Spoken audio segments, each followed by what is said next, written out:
Good morning, good evening, good afternoon. Welcome, welcome, welcome. I am still a little crappy, but trying to struggle through it for you guys. Um, and plus we have an incredible topic tonight that I've really been looking forward to. Um, so we're gonna get into that tonight. We're gonna talk about. I know I've kind of half-ass covered it a couple different shows, but we're really gonna get into it tonight with this synthetic human embryo without eggs or sperm or womb.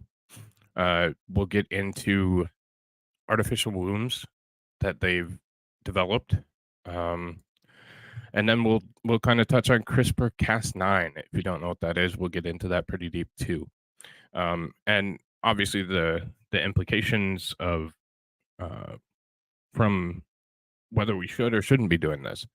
And for that topic, I'm joined by the only man that can explain this in any relative certainty. Man, I look up to DanceBikerDance. What's up, buddy? Hey, good to see you. Hi, everyone. I've got to correct something now. Mike you meet would never look up to me because he's really tall and I'm really short. So that's just Well, factually wrong. If you're looking down at me. that's what they make ladders for, so we're good. But yeah, happy to be out putting my input. I think you bigged me up a little bit too much there. I'm just a very What? opinionated person. But yes, it's definitely going to be a good subject. Everyone's going to maybe have a slightly different stance on this morally, so it's a good one to get into.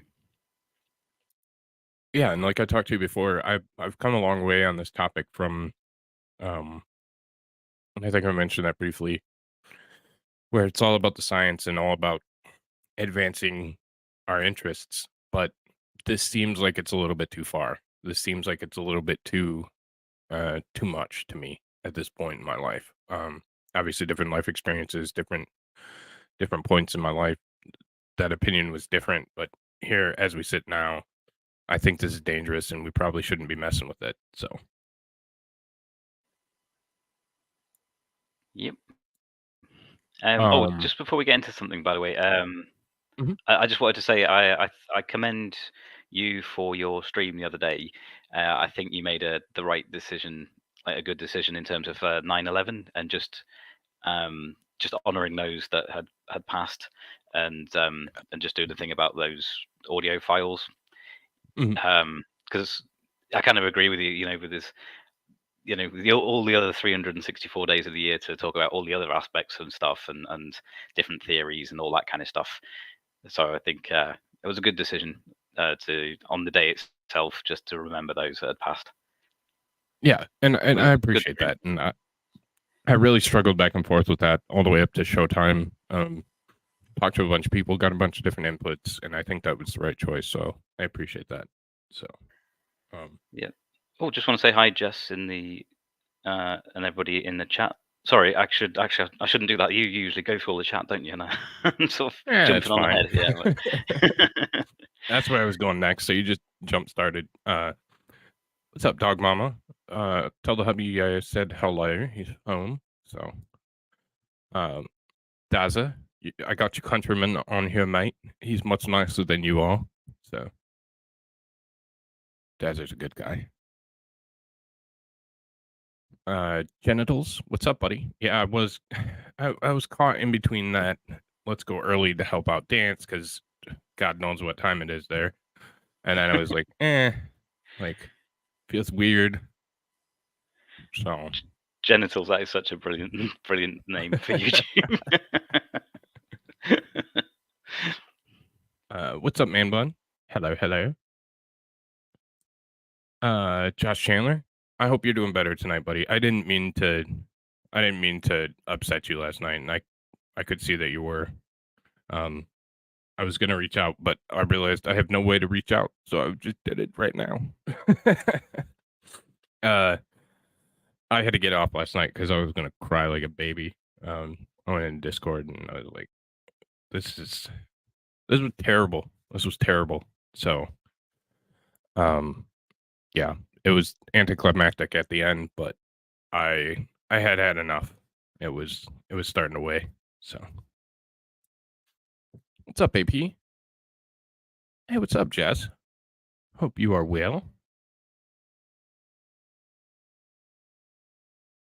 You're not going to say hi to her now? Screw him. Oh, sorry. I was miles away. I was muted there. Sorry. Yeah, no. Hi, Jess. She said she's driving as well. And texting, or don't admit your crimes on the internet, Jess. Although I don't know about Of US course law. not. Maybe it's legal over there. I don't know. No, it's not. But she pulled over and safely texted into the show Yes, instead, that's right? exactly what Wink. happened. Yes. Yep. Wink, wink. Bob before Fauci, Archangel of Science to God. Yeah. Well, Yeah, that's. an archangel, an archon. I think maybe the devil was one of those. Maybe at one point. So Mm-hmm. Yeah. I would maybe you misspelled devil there. Zits and Reagans. It's a weird way of spelling devil. So is it just testing for drugs? Why would you need synthetic embryos, body parts? I showed up late. Well, we haven't started yet. We're just getting into it. So we'll explain all of it. We'll run through it. They're trying to. It's more of a we can do it, so we're going to prove we can do it. There's several parts to this. So one of the implications is the ethical implications and the human experiments or human trial implications. So they're capped at 14 days. So they can only allow it to develop for 14 days. And then it has to be destroyed, which we can get into that debate, but I don't. That's the whole, is it abortion? Is it life? Is it, and I think you're destroying a living thing, but it's basically just so they can do it. And I don't think that's a good enough reason. I'm sure there's a bigger path or a bigger reason to it, but that's what we'll get into later. Yeah, I had a brief discussion as well with a friend of mine at church on Sunday who she's got a master's in, I think it was bioengineering and chemistry or something. I forget the actual thing. She's Romanian, and she had a really she's really intelligent, and it was good talking to her about it because she actually left that industry because of this kind of thing. So I'll maybe go into that a little bit more like later on when we get into it proper. Yeah, cool. That works. So hello to anybody over on Rumble.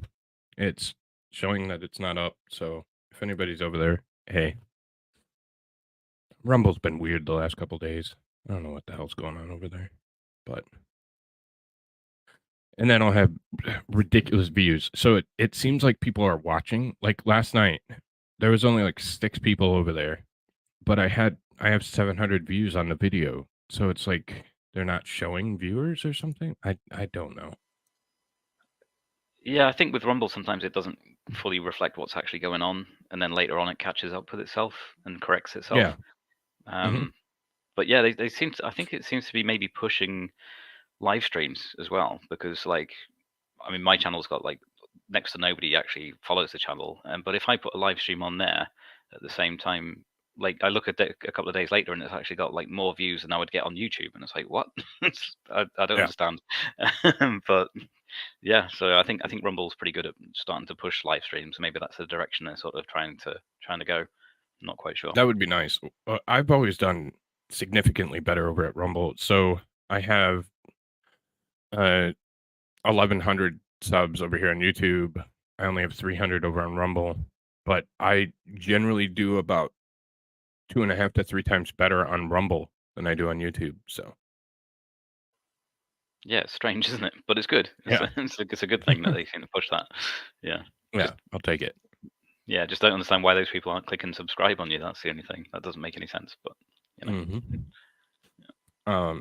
Yeah, Rumble when they started asking for phone numbers and verification, I know scared a lot of people away. So Oh, now I feel left out. Rumble didn't try and hit me up for my phone number as far as I can remember. probably because you signed up prior to. Yeah, I 'Cause it think didn't it's ask just for mine either. I think it's just because they just don't fancy me. They don't want to take me on any dates. But yeah, I think you're right. I think I've had it a while. I must have been grandfathered in without needing that sort of verification level. Yeah. Oh, Jacob's over on Rumble, and somebody's not really there, and it's not Bobby. Pesky, what's up? Hey, Money Means, sounds like a creepy story you're about to discuss. And always, if I miss a live, I'm always watching replays. That's awesome. I appreciate it. And yeah, this is going to be an interesting one. So for sure. Um, so did you have anything you want to? I know you haven't seen any of this material, but you've obviously heard something about it or whatever. So if you want to say anything before we get started, if not, we'll get into this first video Um, and go from there. well, just I guess one brief thing. My Romanian friend was telling me, she was saying, because you know how it's all to do with using stem cells. Mhm. Something she was trying to explain. I don't know, because of her accent, and there was a lot of people talking around us when we're trying to have a conversation. I didn't quite fully get it, but I think she was trying to tell me that there's the two main different types of stem cells. One is the embryonic sort of stem cells from like the human egg, because that can kind of become any sort of cell. Mhm. But she was saying the other one that they sometimes tend to use, because I guess less ethical issues, is something to do with the skin cells, because now your skin is constantly replenishing itself, the layers, Correct. so something to do with down there. There's this sort of some kind of type of stem cell around the skin that they tend to use, and I don't know which one. Oh no, this one they said that they use no sperm or egg, so I'm guessing, Mm. although it's an assumption, that it was more this kind of skin type stem cell that they may have been using. But I guess we might find out from the research you've done. I don't know much about that. Yeah, Yeah. well, this Reuters article does pretty well, and you're right on. So, we'll kinda go through this first. We'll start there. Scientists in Israel have created a model of a human embryo from stem cells in a laboratory without using sperm, eggs, or a womb, offering a unique glimpse into the early stages of embryonic development. Uh, Day 14, because of the law, blah blah blah. When it requires or acquires internal structures, but before it lays down the foundations of body organs, according to the team at Israel's Weizmann Institute of Science. Um, Science was published in journal Nature on Wednesday. Preprint came out in June. So I read that. There wasn't there wasn't a lot in there that I understood from my background, to be honest. I understood some of the science and some of the stuff like that, but uh, to be able to then change that and package it in a way that I can make other people understand, I just don't have that. That's not my field of study, so thankfully. Um, but yeah, I learned enough about it to be aware of it. So basically, I don't want people to have to it is straight up immoral. I don't want people to have to sit here and go through a scientific research paper. So um because then I would lose everyone. Uh the Israelis team emphasized they were a long way from being able to create an embryo from scratch. Eh, not really. The question is, when does an embryo model become considered an embryo? When that happens, we know the regulations at this moment were really far off from that point, said team leader Jacob Hanna. Hey, what's up, Jenny? Um, Do you mind if I just jump in for a second? Certainly, go ahead. Just Yeah. very briefly. Yeah, I think the fact that they're sort of calling this a model and not using a sperm or an egg, I think. I mean, I might be jumping the gun here, but in my opinion, I think they're doing that purposefully, so that the classification is something potentially that can't really be classed as a real zygote or embryo type of thing, um, to get around certain laws. But I'll get a bit more into that a bit later, I think. No, I think Yeah. that's 100%. The the issue and the effort is to circumvent the law. So, Yeah, to get around human rights things, if it's not mhm. technically classed as human. Yeah, Well, they said they made something, but couldn't couldn't be sure it was human, although it was human-like. exactly. You hit the nail on the head. If they can make it Right. just different enough, then it doesn't get the same rights. Yeah, I So I think guess that's this part is of the the part of it. this is my first question on your view, and I couldn't put my finger on it the other day when we were talking about it, Brian and I. It seems like there's something missing from the equation because, yeah, we can get close. Yeah, we can get something that resembles or looks similar, but something is just missing from that equation. Well, you said the word actually on that stream, and I was quite surprised to hear you say it, but you said the word soul. You know, and obviously from my point of view, you're exactly right there. You know, Okay. that's the side that I think that's missing is the soul, the spiritual side, which I know if somebody's like hardcore, just atheistically, scientifically materialist, they're going to be like, "There's no such thing." I mean, technically, somebody who's that sort of fully atheist, there's no such thing as anything immoral, really. You know what I mean? Not Right. really, Right. because then there's no good or evil. But yeah, again, I've got a little bit to. I can talk about that a bit later as well in the stream, but that involves a little bit of biblical stuff. So apologies to anybody in the audience who doesn't want to hear about religious or biblical stuff. But I'm always going to go there at some point in the Right. discussion. Yeah, Right. yeah. Well, that's what you're here for. So, yeah, I think that I don't want to say soul because I don't want to concede the point, but I think that there's something missing. I think that there's something in the biological material that is more than the equation or the put together. And maybe it's just because I don't think we should be doing it. I don't think that we should be partaking in it. Um, Well, maybe I maybe we could call it just human essence. If you don't want to sort of say the word soul, you know that there's something, some kind of essence of being a human and your right, consciousness that's different to say like a tree, or well, in my opinion, anyway. you know, right, some right. some some, some hippie types might say no, trees are just like us, man. They've got a soul too. But Trees are yeah, people too. exactly. But I know what I know what you mean. Without you wanting to commit to the word soul, you know there's something human just slightly missing from that Right. equation of what they're doing. Yeah. Well, it's like AI. Well, I'll share a personal story and then after. It's like AI and kind of uncanny valley. Like no matter how well AI produces human like images, you can still it still doesn't feel right. Still doesn't feel right. And there are some really good ones. And they have I was watching Paul Jeff Paul Joseph Watson on his digital thought thing. Um and supposedly they're making whole digital OnlyFans pages and stuff like that with people that don't exist at all. Um they're just creations, AI creations. So, Yeah, I've um subbed to about like 30 of them already. No, I'm just kidding. Yeah, it's a bit weird. yeah. But I suppose the technology is going to get so good that people won't be able to distinguish a difference. You know? That's what I'm saying though, but still it's like AP you can still tell at this point. I'm afraid when we get to that point where you can't tell. Uh, kind of on topic 4 against stem cells. Well, my gut instinct straight away is just against, but I'll admit I've got a strong bias in terms of religious belief. As a Christian, so Yeah. um, I mean, it depends what you mean by just that's very vague for or against them. Well, I'm for them in my own body because they function, and without them, I die. So my skin won't replenish. So I'm kind of for stem cells. Right. But Right. if you're talking about stem cell research, I don't know loads about it, but it's starting to veer straight into the realms of bits I'm not comfortable with. Um, Yeah. yeah.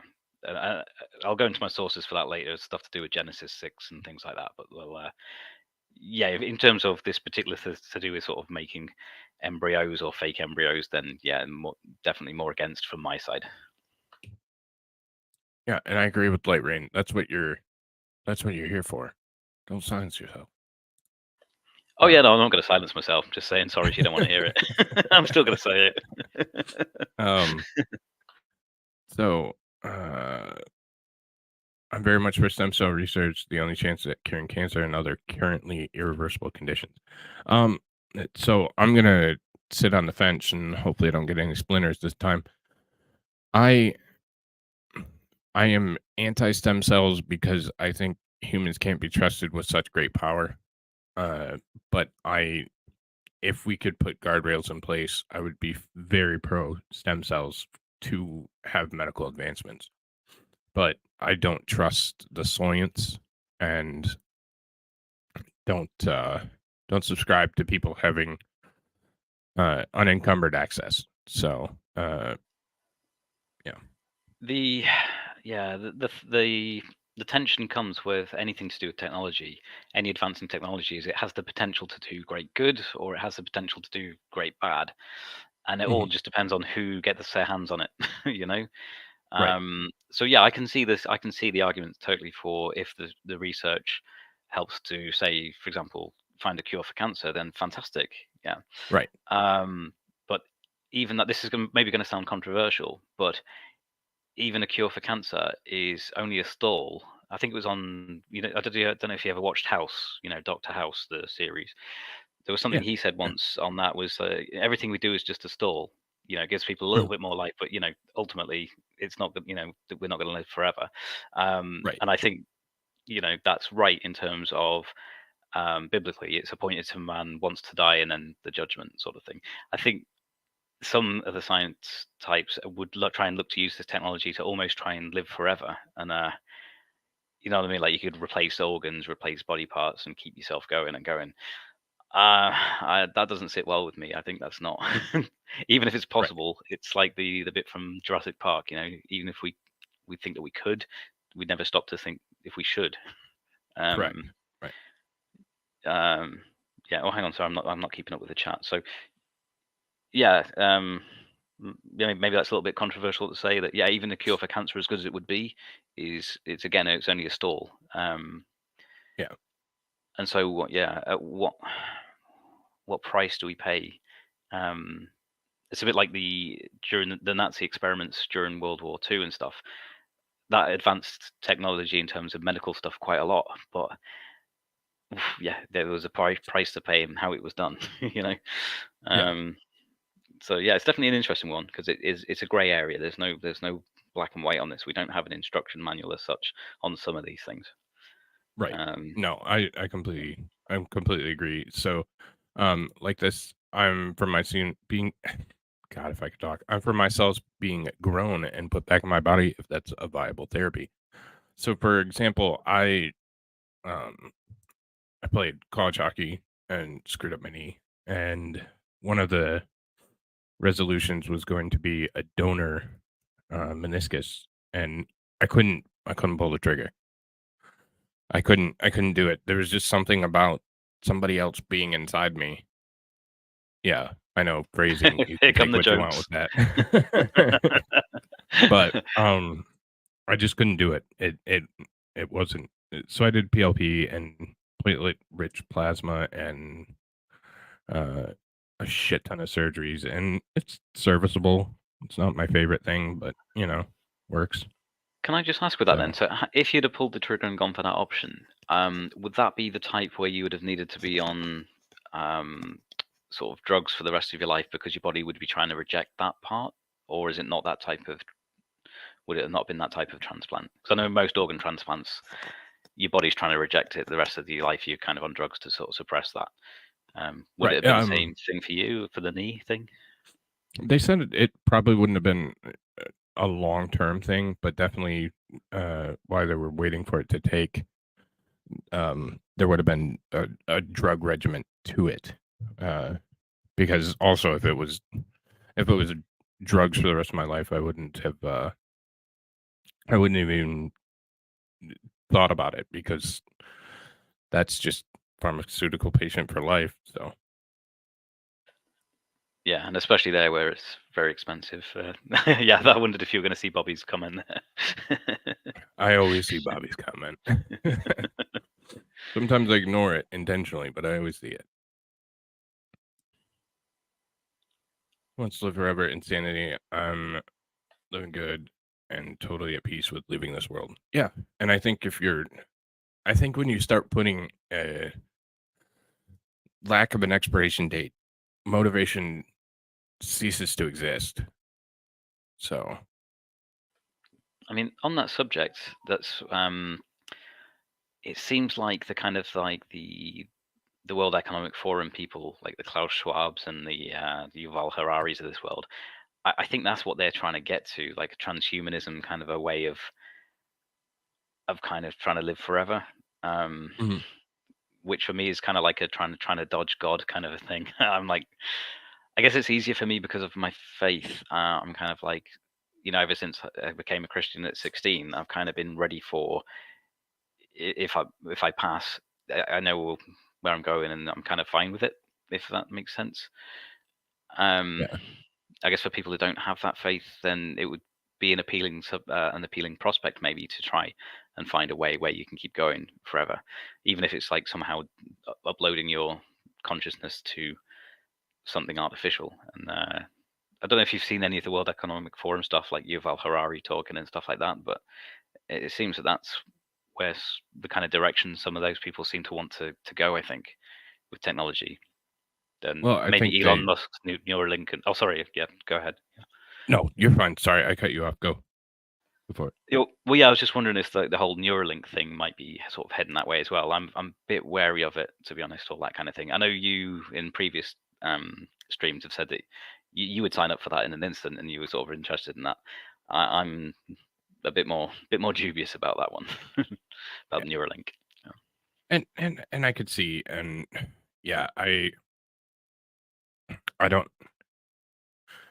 personally, I would do Neuralink in a half second because the information that you'd have would be so incredible at your fingertips. Like you would have, I'm just a sponge and I want to learn and I want to soak up information. So, um, that's one of my, but definitely there's some concerns with that. Certainly. And I, there's a point where we have to figure out what consciousness is because you can get to a point where that line starts to blur. Like if they download my memories and my brain and my all the things that go on there, you're still not getting me. Like I'm still going someplace, I would think. Yeah. Can I just address something in the chat because I think I may have been misunderstood a bit. Because I totally get whose point was it. AP saying, so what about people in my situation where my immune system is eating my nervous system like candy? Stem cell is one of the best options to to complete the.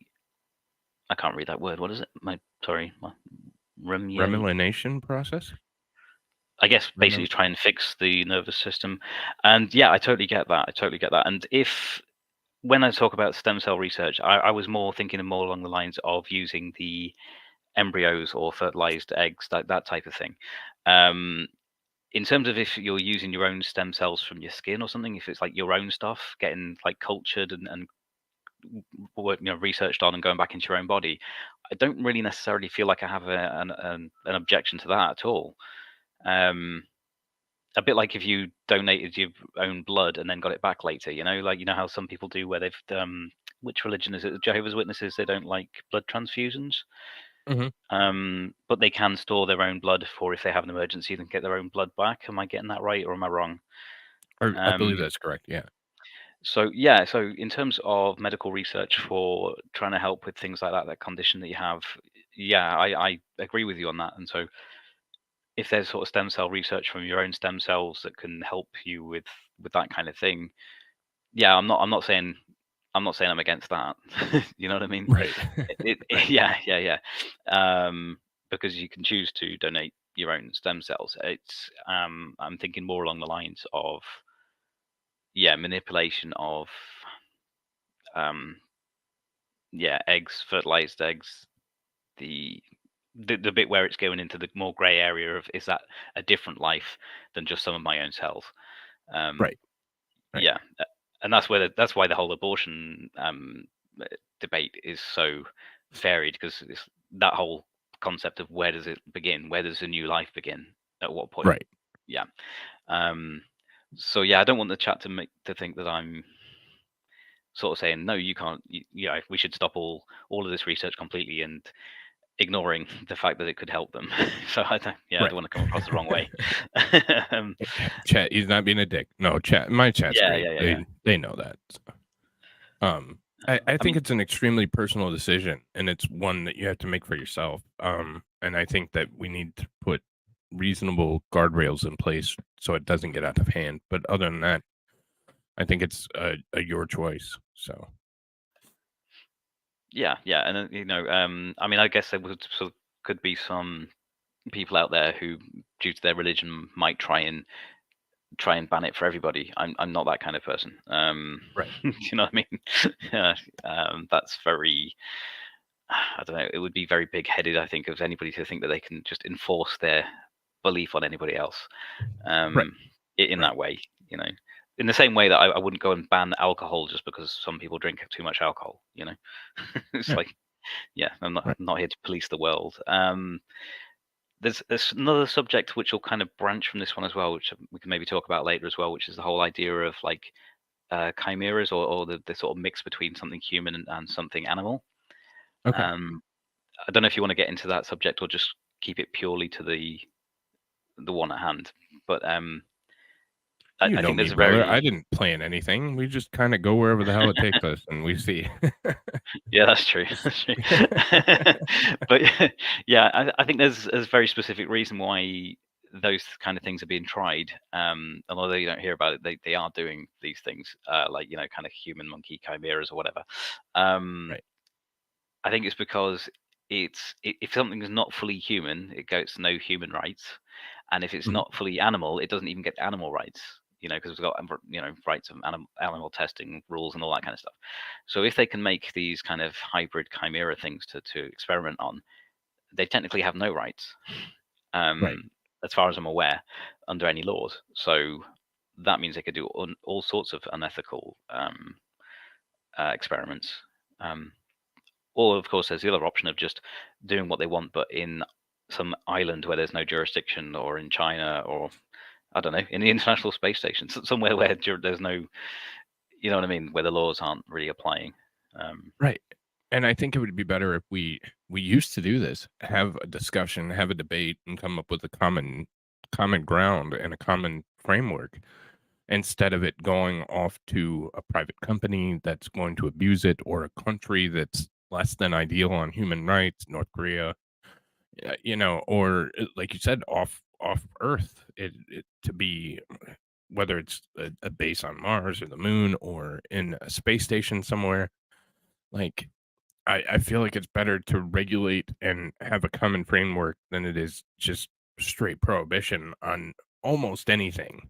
So, um, but that's just my personal feeling. So, Yeah, yeah. Sorry, because my brain works in a weird way. I've just gone back to something early on in the conversation, if you don't mind me going back, where we were talking about the soul or the essence of being a human. uh, Um, One thing I would sort of say that kind of points towards that we have souls is genetic twins, like identical twins. So if mhm, the one egg splits, you end up with the two people. Like my father-in-law, he was a twin, one of a twin, identical twins. So they've got the exact same DNA, but of course they grow up to be very different people with their own souls and their own thoughts and hobbies and all that kind of stuff. uh-huh. So does that not prove, in a way, that it's you've this sort of essence of being human, or the soul, is obviously distinct from just the materialistic side and the genetics, because they've got the exact same DNA, exact same. Well, well, not only do they have the exact same DNA, they have the exact same environment that they're growing up in. So it's not environmental factors. It's not DNA. It's something that is distinctly different, and that I don't know that we've truly identified. And maybe you have on the religious side, um, you know. So Yeah, well, I mean, obviously, I go by the biblical thing that God breathes breath into mankind, and gives us life, and that we're all each an individual soul. In fact, there was a saying I heard which I quite liked, and it was like, the saying was, "You don't actually have a soul; you are a soul. What you have is a body." And I like that. So huh. we're effectively we're a soul. That's what we are. But we've got this body that we're sort of flying and then piloting. You know. Um, and yeah, I just like that because a lot of people sort of say they have a soul, but I like the idea of saying no, you are a soul, but you have a body. Um, yeah, I just like that that saying. makes sense. Yeah. Makes sense. But Huh. I think, sorry, I just missed it. I'm so rubbish at keeping up with chat. AP was saying, Oh, wasn't there you go. misunderstanding you. Just curious about as to your position. A situation like mine, hard to explain the chat in chat. Okay, yeah, no worries. I just I wasn't I wasn't wanting to slight your position in any way, and or sort of I don't know what the right word is, demean or belittle anybody who is actually going through a harsh medical condition. Yeah, I'm all for whatever can be done to try and then help or come up with cures, but without crossing into the realm of messing with sort of fertilized eggs. I think that's my kind of cross off or point. Gotcha. Yeah, that's where Okay. I believe it's going into the realms of a different human, if you know what I mean. Right. Um, Right. yeah. Um. Okay. So say hi to a couple of people. Hot dog. Spicy Beach. Hello. Kilbert just got here. I'm behind. Well, we haven't got very far in this article yet, so I just want to say, nice one, KL Burke. Thank you for coming over because I was watching a bit of Uncivil Law. You know Kurt? Do you know Uncivil Law? I don't know if yeah, you. Yeah, yeah. he was covering. I didn't have much of a clue what was going on, but it was interesting anyway. The thing about some guy in Texas getting impeached. Um, was he the Attorney Oh, Ken General Paxton. Paxton? Yeah, Yeah, yeah. yeah. And I was just chatting in the chat there and mentioning that I was trying to stay up late to chat to you, and there was a couple of people. There was a witness who was really boring. And I was saying this guy is not helping, and so and so they've actually come over to see what was going on. I think based on that chat, so that's really cool.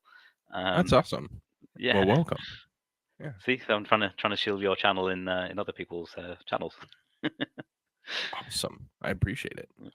Um, all right, I'm gonna continue with this article a little bit. So, however, they said the work could open the door to new ways to test the effects of drugs on pregnancies, better understand miscarriages. I'm okay with both of those so far, and genetic diseases. I'm okay with that. And perhaps even grow transplant tissues and organs. That's too much. That's too much. Well, That what right there. my wife had a question about this actually, which I thought was a good one. And that's it. You know, when they said that they'd used these stem cells, I think there was about 120 of them, and they made them into the 4 different types using hormones, whatever they used, and they Yeah. sort of created a model embryo. Um, was the DNA for it all from the same donor? I mean, I'm assuming. I don't know if the paper actually said, because it wouldn't make sense to me to take different ones from different people. That wouldn't make any sense. I didn't think it would really work that way. But my wife just Yeah. asked a question, and I was like, I don't know. I just assumed they would be from the same donor. Yeah. So they were all from the same donor, and they were reprogrammed to be for different, uh, different cell structures. So Yeah, but because they're stem cells, they must have obviously the chromosomes and the DNA from somewhere, from somebody. Or am I wrong? right. No, Yeah, yeah, yeah. certainly you would at least Otherwise, think so. yeah, otherwise it wouldn't work as a function as a cell, as far as I'm aware. And Right. then they used 4 different types, didn't they? They created, I think one of the types was what is usually becomes part of the placenta. The other was part of what becomes the embryonic sac, and I forget the other two. Um, but yeah, so they were manipulating the stem cells to be the 4 different types, and then they sort of mashed them together to make kind of like Yeah. the model embryo. Yeah, yeah. Yeah, for sure. Actually, I'll bring that part up because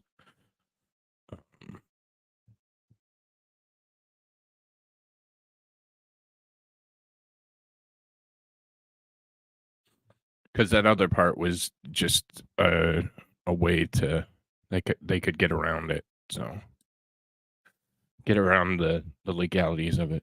So, oh, Yeah, because if they're not July. using if they're not using a sperm or an egg, and they're just using, say, for example, those skin stem cells that we were talking about earlier, then it wouldn't technically be a new life.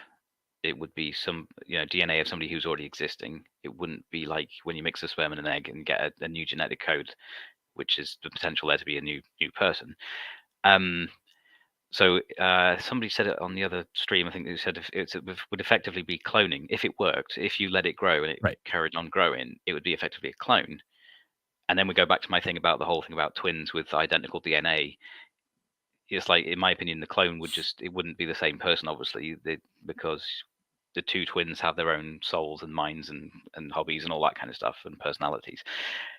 Mhm. What would be interesting, though, this is what I was talking to my friend at church about, is if such a thing was allowed to grow and it wasn't a mixture of a sperm and an egg, and if it did start to grow, limbs and organs and all that kind of stuff, I personally don't think it would have a normal human soul would go into it. But that's because of my belief in like God being the one in charge of giving life. But it raises an interesting question. I was talking to my friend, and I was saying, what about, would a demonic entity, uh, an unclean spirit, be able to inhabit that? And this is where I know I go off into the realms of my religious beliefs. But I'm very much of the opinion that the demonic realm is there. Jesus encountered unclean spirits and cast them out of people and things like that. Could they inhabit such a thing, or could they? I even have this thought with AI. Could eventually AI start being controlled by demonic entities that have their own agenda? Which to some people in your chat will just think is complete nonsense, but others might think is a possibility that they could be involved or get involved. Yeah. Yeah, Yeah. I that's mean, I could see somebody taking control of it because hey, Rabbit, I don't think it would have. It's missing something, and although I don't know what that something is, it's definitely missing it. Like you can tell, um, that it just wouldn't be whole. And we talk about the cloning and everybody, obvious movie, um, yes, obvious movie implications that the clone would be exactly like the other person and they have the same thoughts and feelings, and that's just not going to happen. Even if we were able to clone the exact same thing, when you Yeah, get to just a like point, genetic twins, they're not the same. So why would we think that a right, clone would be the same? That's what I don't right, understand, how people think that way. It's like we've effectively got clones whenever there's a twin, like an identical twin, you know, right, but they're right, completely different people with their own yeah. personalities. And even when you get to this point, like the point in life where I'm at, where I'm 35, like you would, it realistically would probably not be the same exact. It might not even be like you're gonna have identical features, but is it any more identical than anything else? I mean, I don't Yeah. know. On the So upside, that's you could steal a good knee from them, couldn't you? yeah, I might do that. And Uh, this is where we get into the ethical issues. Yeah. had a bad MRI. Ooh, I'm sorry to hear that. that's never good. Um, Sorry to hear that. Uh, yeah, I I tend to agree. So, Oh, not in the same sense, sorry. but Does light rain mean just in the sense of like the political leanings of the people that are programming it, or do they I mean literal I'm demonic entities? I don't know if they're I'm joking. not entirely sure. Um, could go either way with light rain, honestly. So, um, Now, the thing about the organ thing, though, you know how you were saying you're against that. Like, let's say, for example, if technology advanced where we could grow a liver or grow a kidney or something for somebody, mm, and using from their own DNA, so they've used their own stem cells, so it'll match with their body. There's no issues with rejection and all that kind of stuff. Um, this might sound a bit odd from my point of view, but I don't necessarily see an issue with that because let's say, for example, I had a bad motorbike accident a while back, and they had to check that my spleen wasn't bleeding out. If it was, they would have to remove the spleen. Now, I could live with a spleen removed, right? And right, so the spleen isn't me. Like my personality wouldn't change. my soul is still inside my body, although I'm ginger and allegedly don't have a soul. But you know what I mean. Well, yeah, Yeah. we'll But let you have that one though. yeah. So that spleen has no soul. It's a functioning part of me, but it's not the soul. So Mm. if I could grow a spleen using stem cells and my own DNA, is that unethical? I'm finding a hard time to think that it is based on that. So yeah, it's definitely an interesting one, that one. 'Cause I don't have a hard answer on that. Yeah, I think I think that's an interesting discussion to have because um I made the assumption by the paper that they would be growing an entire like um they would be growing an entire entity, an entire, let's just call it a human for right now, but um they'd be growing an entire entity and kind of like farming out like the Yeah, just parts. harvesting the bits they want from Right, a full right. Yeah, rather than just growing a single organ. I get what you mean right, now, and now I can understand why you said nope. That was a nope from you on that one. Got you. right. Yeah. Yeah, and I think that this is not the appropriate way to try and develop or build an entire organ. This seems more like a developing a person, removing what you want, and then well, Sean, it's a bit sci-fi, but that's essentially what they're doing. They're growing an embryo to grow a human, not to grow specifically a liver in this one. So this specific research and this specific interest is to grow a human. They're trying to grow a human, not a specific body part, because you would go through a different scenario and different setup. So the paper says they want to grow an entire human that would have all these pieces and then be able to remove pieces to give to different people, essentially. So, um, Yeah, and the thing about this as well is that there's the only way to know is to let it happen. So you right, kind of like a right, catch-22. It's like when obviously they've created this model embryo. It's not used a sperm or an egg. It's just kind of almost like an artificial one. But if it's starting to, I mean, this is a big if because I don't know how viable it was. But if it was viable enough to start growing in, say, an artificial womb or something, um, we literally don't know how it would turn out unless we just let it run its course. So exactly, right. yeah. Um, all right, we're gonna get through this article at some point. He said his team took skin cells derived from adult human skin cells as well as other cultured in the lab, then reverted the cells to the early state with potential to develop into different cell types.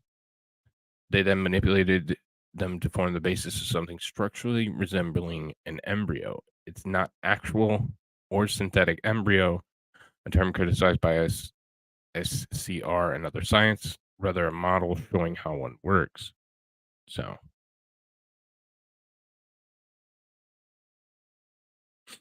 well, they're distinguishing it from an embryo, but Yeah, so they're calling it because it's not technically an embryo. It's a right, model embryo made from right, it's got almost like a synthetic one. But the question is, what if it starts growing like one? right. What then? So, Yeah, so they did actually mix actual cells. Like they made a computer model, then they mixed actual cells, but the actual cells could only go to D14. So the model goes across and they're trying to delineate from because you can't right here. Their next goal, Hannah said, is to advance to day 21 and reach a 50% success rate. So they had a 1% success rate and got it to 14 days and had to destroy it. So um they were building that simultaneous, but yes, they built an actual physical model which they put together the items. So and when they say that they had to destroy it, I guess that legally could be up for debate. If depending on how the law is written, if it's only about fertilized eggs, then they could right, say, well, this doesn't fit. It's not that, so we can do what we want. You know. Um, right, I mean, I guess at the moment they're still going along the protocols as if it was a fertilized egg, and they're still only going up to the 14-day limit. But right. they could argue, I guess, legally, well, we don't have to. Um, Well, and that was their argument in the paper is well, this isn't distinctly a human being, and the law only applies to humans that are sperm egg fertilization, and then from point of fertilization 2 is where you can successfully abort the fetus. So, um, yeah, so and here you go. Scientists grow synthetic human embryo without egg, sperm or womb. Um, that article was they're trying to make it ambiguous so that they can continue this. But yes, as we'll see, they're actually physically putting together these acids and these cells, and then trying to make a functioning synthetic human embryo. So, um, all right. So this one's about 2.5 minutes. We'll watch through this real quick. So, thank you, Global News. Don't strike me. Human stem cells that were derived years ago from donated early embryos, or what's called iPS cells, cells that are taken from the skin and turned back into a stem cell state. These are very established technologies. And what we do this time is we put them in a special media that takes them to really, really early stages, what we call naive. So we have to use these human naive stem cells. And then we put each aggregates of 120 cells. And again, in about 1% of the aggregates, we can see that cells start differentiating correctly, migrating and sorting themselves into the correct structure. And the farthest we could get is day 14 in human embryo development. The human embryo makes all its organs basically by week 5 of pregnancy. And we really don't know a lot. It's a black box of how organ formation happens. And it's almost impossible to study this period because the embryo is very small. There are justified ethical limitations to really access such material. Therefore, the goal is really, can we bypass and create some kind of alternative model from from stem cells, and try to make a model for a human embryo? By making these models, and that are very similar, and we can start with stem cells that are engineered, labeled, knock out a gene, and so forth, so we can really know which hormones and which genes are important for which organ. And from that knowledge, we can try and go back and improve our differentiation protocol. And maybe actually in these embryo models, which is in the end some kind of a differentiation protocols, there might be some cells that are useful actually that you can take and transplant, or take them and expand them and transplant them, or take them and test drugs on them and so forth. So they could be also themselves as a source of cells. I don't think we can ever really make a real identical embryo, just because in the end, the uterus environment is really the most normal environment, and it's controllable. I want to emphasize that if you're talking about trying to make a whole baby pregnancy outside the uterus, that is just impossible, because the human embryo is very big. Pregnancy is 9 months. I mean, even in mouse, where pregnancy is very short and the embryo are very small, we can only do so far 10 and a half days. So, so that is not, it's not our goal. It's actually also impossible, and there are no concerns about that at all. I'm concerned. For the next video we'll watch. So that seemed like they were trying to do a lot of moving around the topic, to me personally. I don't know if you felt the same way, but I picked up on something because he mentioned just like my friend at church who studied this told me. He mentioned that there was those two different types of stem cell, the embryonic ones and the ones from the skin. And then later on, when he said about the model about using the stem cells, he didn't distinctly say which they were using, or a combination. They left that bit out, and I thought that was a bit sus. Because obviously, if it's just the skin ones, that seems to me less of an issue than embryonic ones. But yeah, that's just my opinion. They didn't seem to gloss over that, and I'm not sure if it was just an editing thing or whether that was on purpose and they were being a bit shady. It's hard to know. If some of the cells were the embryonic ones, that would make sense as to why they had to follow the protocol and get rid of it by day 14. So I know from the paper that they did use embryonic cells. They used the skin cells as almost a distraction to see that they could program, so they could break them down, reprogram them, so that they could maybe make them from skin cells, reprogrammed skin cells. However, the embryonic stem cells were the superior option in the actual paper. So I know Okay, that got you. So they kind of experimented with a bit of both and different. right. Yeah. And And like you say, yeah, the skin ones, they call it the naive state. They can use the chemicals to get them back to naive state before they've kind of like turned into a specific type of cell. So and then they sort of try and coax them into those 4 different types. If I'm understanding correctly. yes. Yep. Cool. So it's I don't know. I think it's a bridge way too far. I still don't think we should be messing with it. So so this is tangential. God, I can't say that word. Tangential. But he said we couldn't reproduce it in a womb that wasn't a real womb. Well, scientists grow lamb fetus inside artificial womb. Yeah, I kind of wondered why you said that, to be honest. Although I guess this hasn't been done with human ones, but that's just because I guess of the ethical side of it. I think technologically they wouldn't be much different, would they? I wouldn't think so. If they can make embryonic stem cells and induce cardiac muscle cell, they could regenerate heart tissue to repair damaged heart tissue. They could.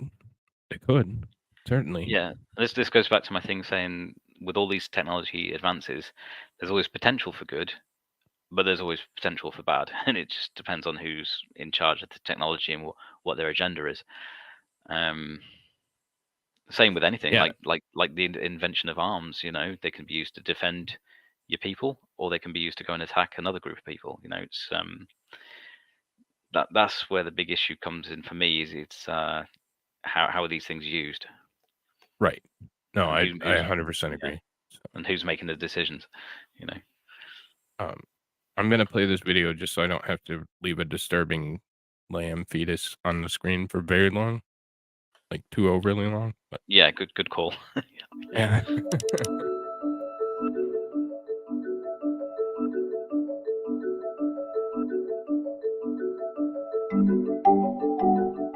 And the place of the mother is this artificial womb. Viewer discretion. Cellophane. Experiment is from Children's Hospital of Philadelphia. This is just a first step. Ultimately, scientists hope to help premature human babies. Each year, 30,000 Americans are born at 26 weeks or younger. The second they take that first breath of air, their lungs stop developing. As a result, many preemies suffer long-term health problems. But what if they could finish developing after birth? That's what scientists did with 8 lamb fetuses. Lambs were born prematurely and placed in here.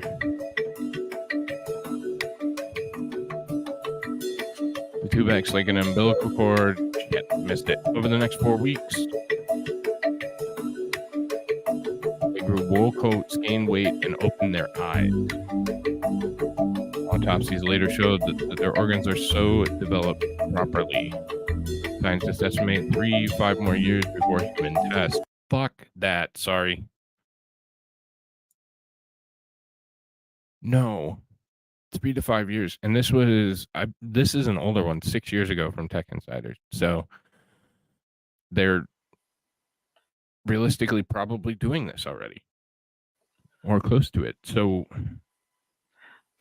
what baffles me, I mean, they must act fast to get, like I said, the premature lamb, and how they get it from where it's getting birthed prematurely into that liquid and stuff that quickly that it doesn't start taking breaths. And like you said, because the video said, doesn't it, once you start taking breaths with your own lungs, it stops the development, and that's why a lot of premature babies have issues with breathing and lungs. And like I know somebody, again from my church, who was really premature, and they had to stretch his esophagus because it wasn't long enough. I think he said it was his esophagus. They had to have Wow. various operations because I mean he's he's fine. He's I think he's in his 30s. He's doing all right. But I know I keep going off on a tangent. But yeah, it's like, how do they get it so quickly without it dying in between? Right. With it being starved Wow. of oxygen. But they must have. I don't know how they've done that.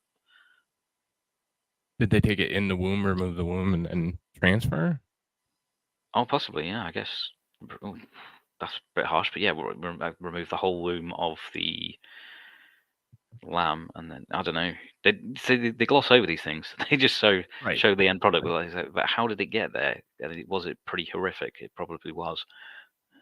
Right.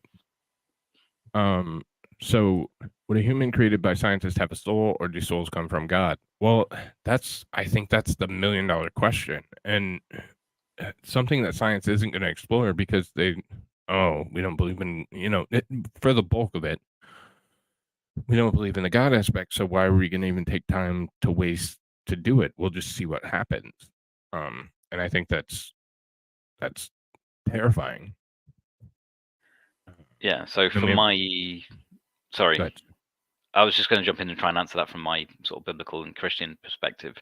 Obviously, I believe that only God can, create and put the soul in someone.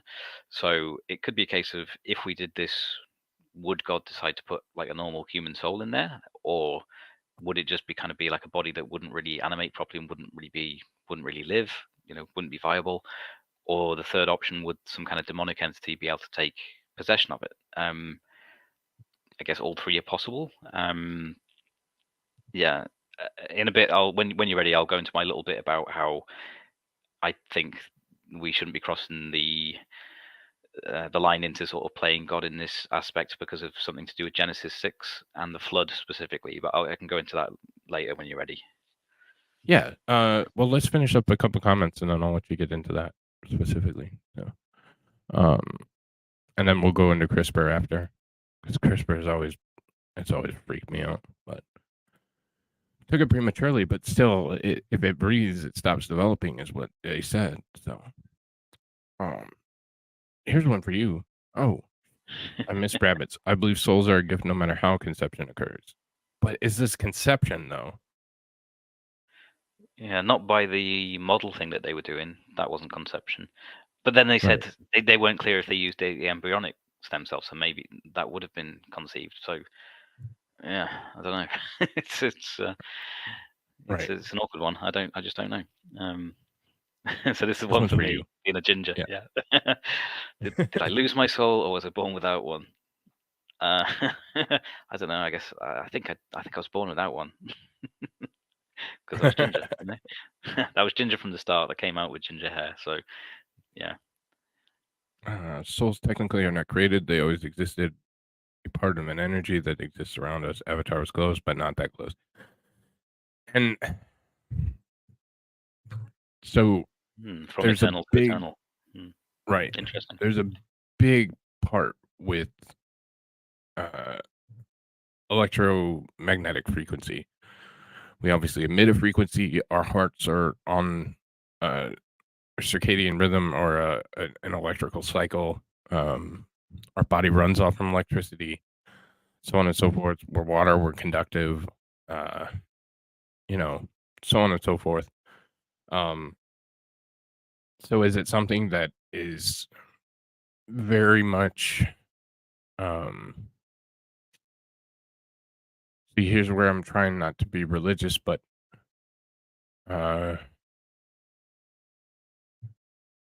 due to events of my past, it's taken me closer and closer down that pathway. And one of these is there an ether? Is there a place where it exists outside of existing, I guess, for lack of a better term?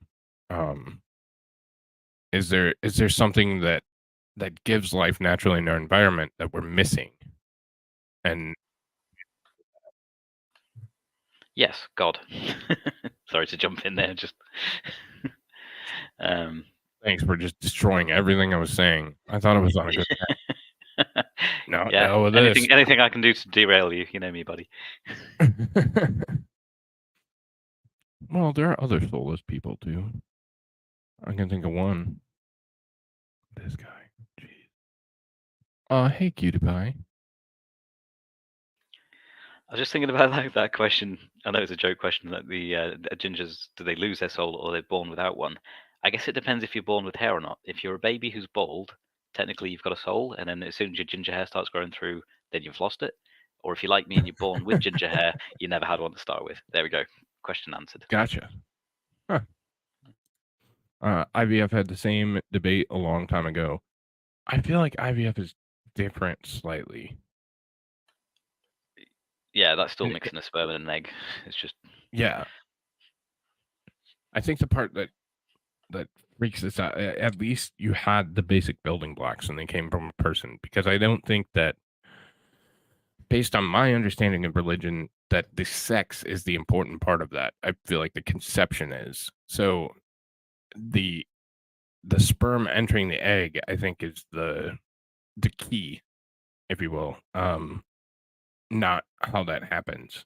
So I think that's a little bit different of a debate, rather than physically chemically reprogramming cells to make an embryo.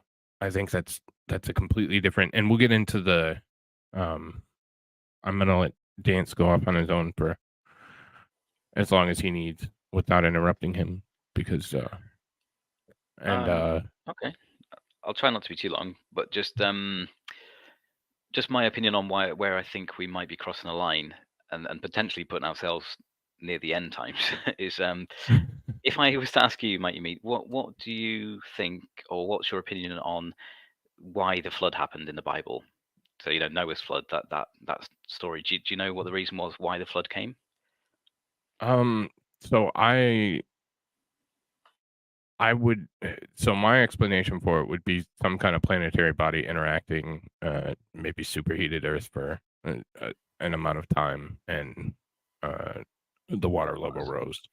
Sorry, I think I need to rephrase my question. Sorry, I don't mean in terms of the mechanics of how it happened, but I mean the reason behind it, like why God decided, right, I'm going to flood this place. Do you know what the? Because I know a lot of people, there's like the general consensus of what people think it was about, but that's not necessarily what the Bible says actually is the reason. But do you have any idea as to why God decided to flood the earth?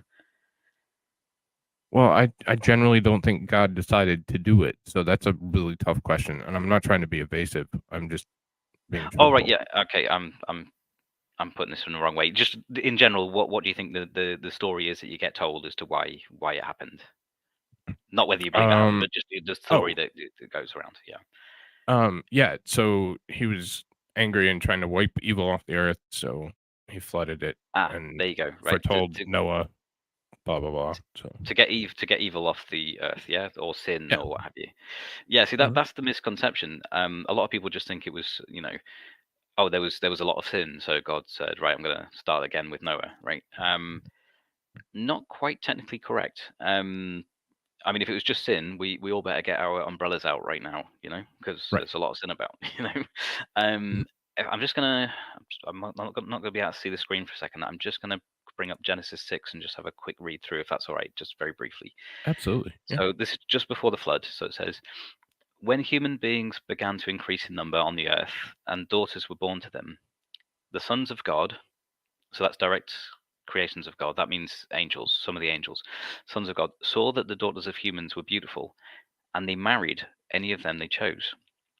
If I go down to verse 4, the Nephilim were on the earth in those days, and also afterward, when the sons of God went to the daughters of humans and had children by them.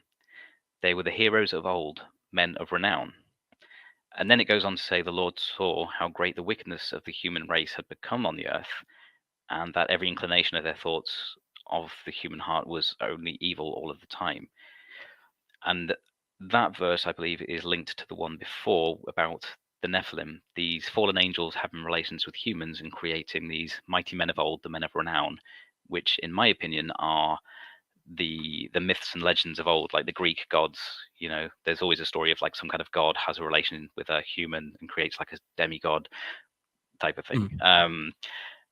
Now, this is pre-flood. So what this is God's red line here is not just sin. It was more. Again, this is my opinion. I can't speak for all Christians, right? But this is just some Christian theology on this.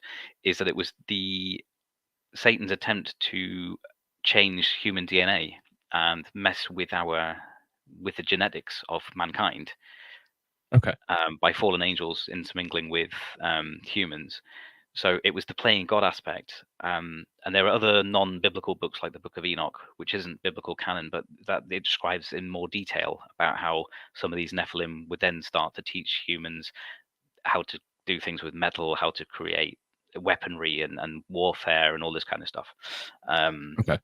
And then this kind of sin kind of got worse and worse. So from Genesis 6, the actual reason for the flood is not just sin. It's this thing specifically to do with the corruption of human DNA or the human human species. So I know this is going off on quite a bit of a tangent, but it's relevant to the subject in terms of if we start doing the same thing again, if we're starting to mess around with the human genetics, is that going to cross God's red line again, where he's like, nah. Last time I did a flood, I said I wouldn't flood it again. Next time it's going to be by fire.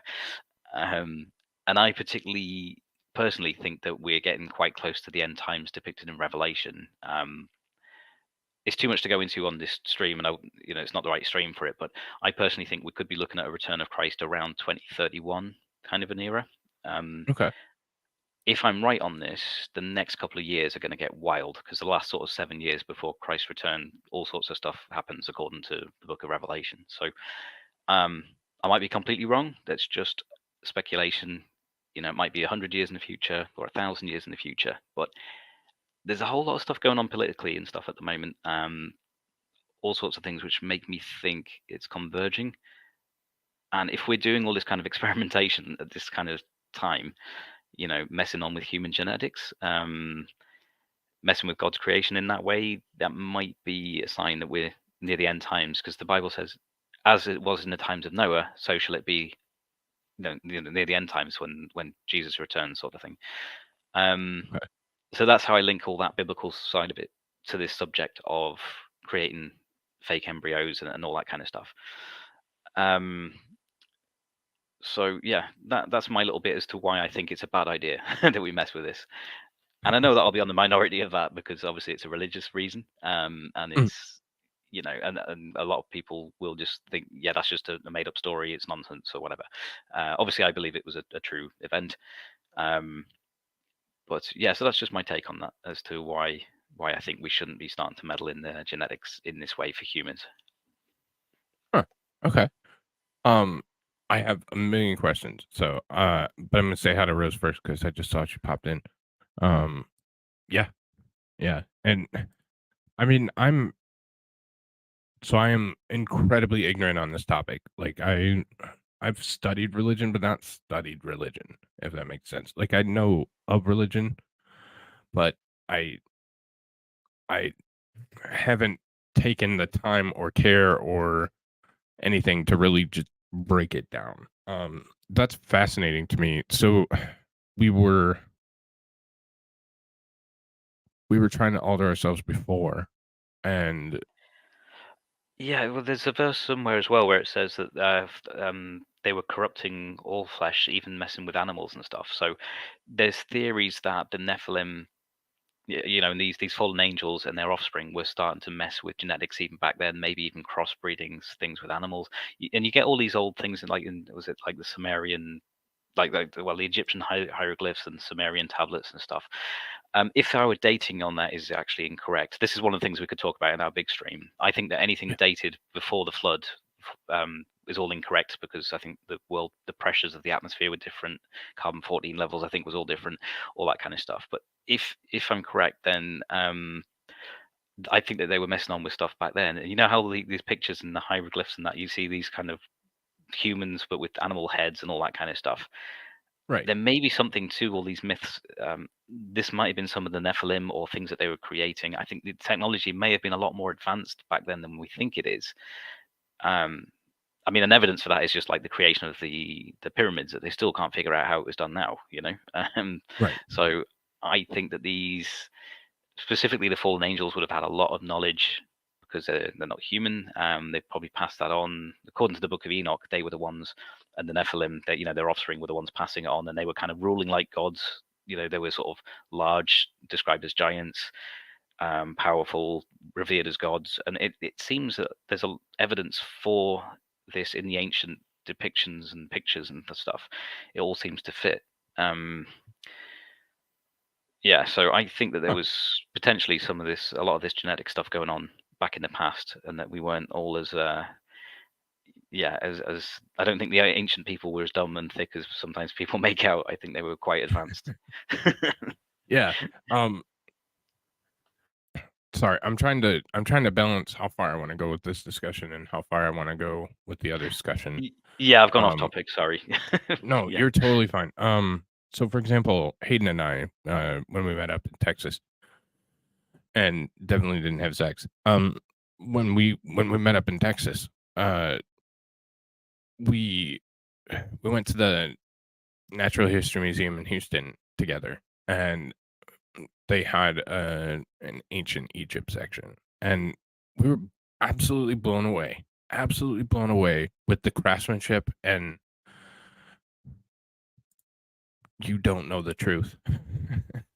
We were absolutely blown away with the craftsmanship and the way that they were able to make these very intricate designs repeatedly without any tool marks or without any, like, we would struggle to make these things today. We truly would.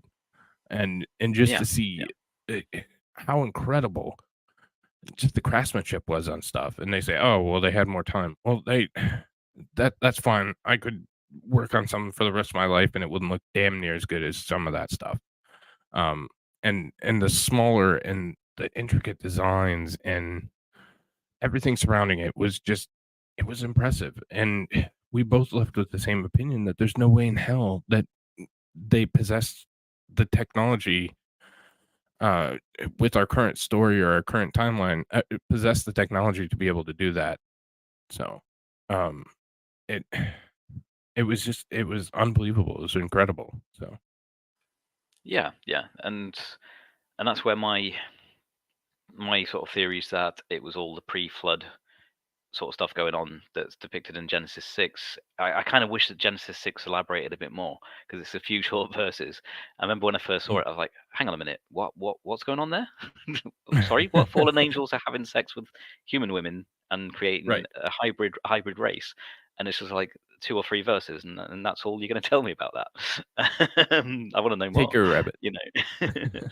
But Yeah. yeah, but when I see all this ancient stuff, like say Egypt, the Sumerians, that, what's that place in Göbekli Tepe? I forget how it's pronounced, near Turkey. Göbekli Tepe. Uh, Yeah. yeah, all that kind of stuff. See, I think they've got the dating on that wrong. I think it's all the Nephilim era, pre-flood stuff.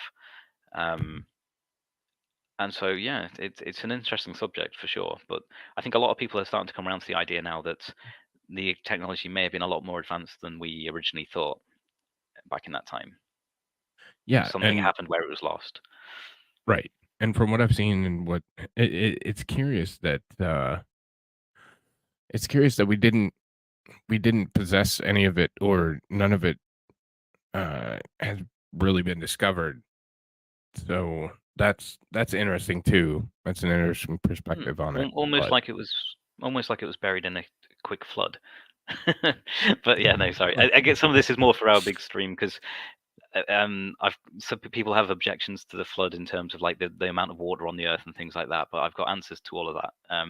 Interestingly, there okay. was something found only about 2014 where there's about 3 times the ocean's worth of water is actually trapped under the mantle. And I don't know if you saw that. There's articles on it. Yeah. If I just Yeah. touch on that just briefly, this would be part of our bigger stream if we get time. Sure. But the Bible actually says when the flood comes, I think it's Genesis 6 or 7. A lot of people think it just says, "Oh, it rained for 40 days and 40 nights." It's like, no, read it again. It says, "First, the fountains of the deep broke up, and water come gushing out of the earth, and it rained." So the main thing that happened first is actually water coming out of the earth. And interestingly, there's about 3 times our ocean's worth of water under the earth now, after God receded it after the flood.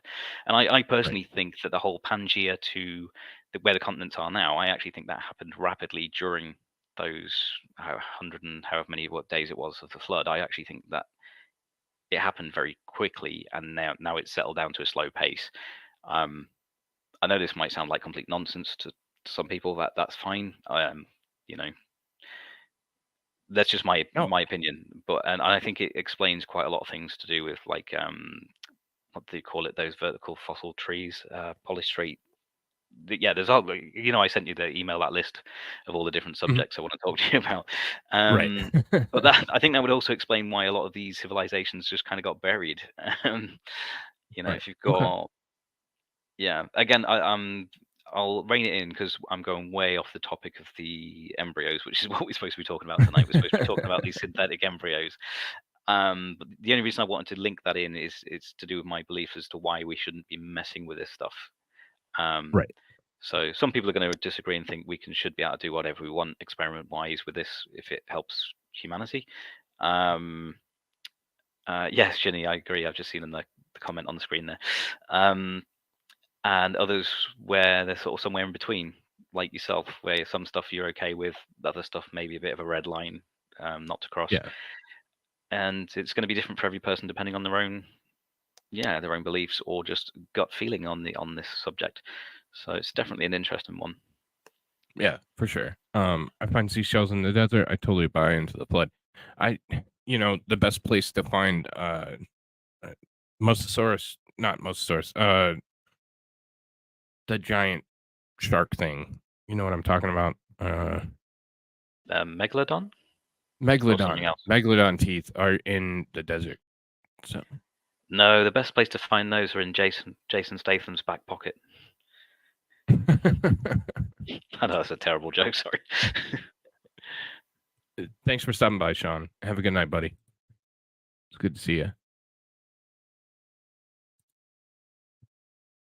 Sounds like he's from 2012. That Who? guy? Me? The British guy? British guy. I think you're the I'm a British bit. guy. I'm a bit older than that. I'm older than Mighty Pete. So What's weird she's is. Oh, sorry. sorry, go ahead. I was No, gonna. go for it. It was gonna be going off topic again, but I was gonna say it was weird because I'm talking about 9/11 yesterday and stuff, and various streamers and talking about it and stuff, Mhm. and it was weird because everyone was talking about when they were in like school and stuff, like you or Brian or Kaiser, and I was like, what? Because I forget I was like 20. I was actually in America when it happened. I was visiting in Florida. Um, but yes, and then I realized how much I'm older than everybody else that I stream with. So sorry, just I went off topic there. You don't act like it, or maybe no. Oh yeah, That sounds mean. I'm an immature idiot. Yeah. She's had a couple interesting ones, and this is probably way off topic, but just your thoughts real quick. Maybe the Jewish God got jealous and forced us to lose our knowledge gained by the real gods. Maybe Lucifer is the real God, and the God of the Jews is the true Satan. And if you remember, when Lucifer tempted Jesus, he was trying to make him feel comfy and not harm himself. Not quite right with the temptations. He was obviously trying to get Jesus to worship him. In fact, what's interesting about that is there's a bit where he takes him to a high place and shows him all these sort of cities and stuff. I guess supernaturally probably showed him cities of the future and things like that. Again, that's my speculation on it. But anyway, he showed him stuff and said, "All this I'll give to you if you worship me." Now, how could the devil offer things to Jesus unless it's been put in his power?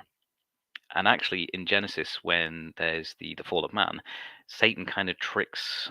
He kind of gets dominion of the earth, and the Bible actually says he's the god of the age of the air. I think it refers to him as Satan's kind of in charge. It was his at the moment he's actually got charge of it.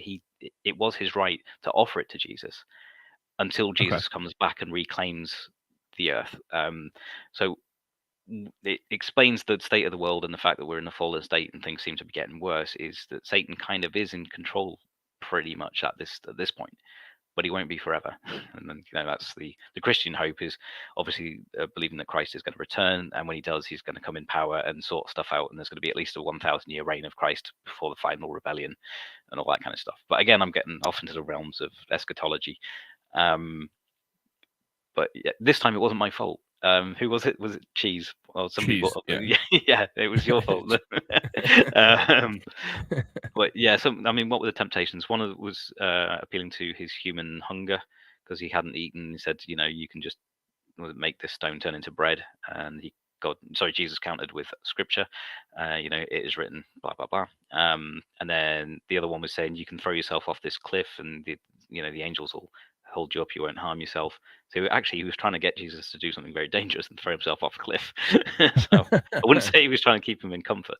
But yeah, interesting comments anyway. But I'll disagree slightly on the temptations of Jesus. So yeah, gotcha.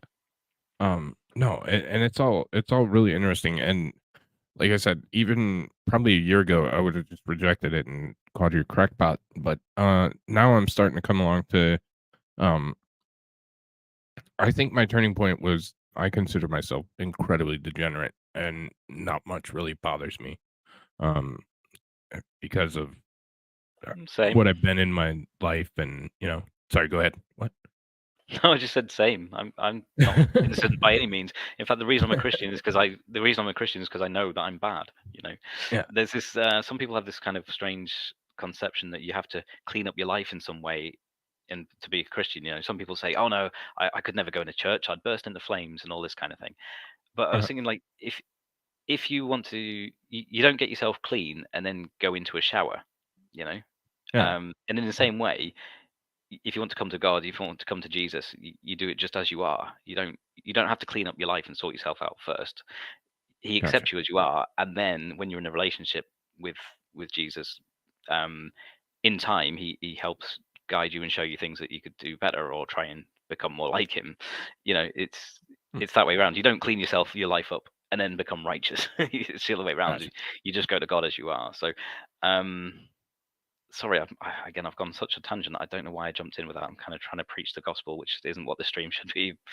No, But you were saying, about degenerate or feeling degenerate or what have you. I was saying, yeah, Right. I'm the same. It's the reason I know that I'm a sinner. That's why I thought I need God, basically, and Right. that sort of started my journey towards all these many years ago when I became a Christian. Gotcha. Yeah. Huh. Well, I mean, again, I think it's incredibly interesting. Like the part that I noticed was when things started bothering me, when my degeneracy was being trumped by the general population. I was like, I don't think whoever was in control before is no longer. And when you're seeing things on the news or in real life, or you're seeing some of the worst, and it gets darker and more degenerate than you're even okay with, then, and I consider myself pretty degenerate. Like I was previously the ground floor, and now I'm on top of a skyscraper. So like yeah, I think it's interesting. I think it's interesting how the goalposts and how everything has changed. So Yes, I'm glad you said that. pineapple and pizza. Yeah, I like pineapple and pizza, but then I have no soul, so that's fine. Well, sorry, what was I going to say? Oh yeah, I was going to say about the whole thing about if you believe that there is such a thing as evil. If anybody listening to this or anything believes that there is such a thing as evil, if you dwell on that long enough, it will take you to a place where there has to be a God, in my opinion. Because Okay. you can't be fully, truly atheist if you think that there is such a thing as evil. Because if you go by just the materialistic view of atheism, then there is no objective right or wrong. There's only people's opinions and consensus. So I'm just laughing at that, Jacob. But if you believe in an actual evil, that there is such a thing as evil, then just this again, just in my opinion, it leads, if you delve into that and think about it and dwell on it long enough, it will take you to, there must be a God, because if there's evil, there must be good, and if there's a difference between good and evil, if there's objective good and evil, that doesn't exist in the materialistic view of the world. Yeah, That's something beyond materialism. Yeah, I could certainly see that. And I used to think that there wasn't evil. I was just, you know, I just had an exceptionally high tolerance. But now it seems like there is evil. It seems like people are evil.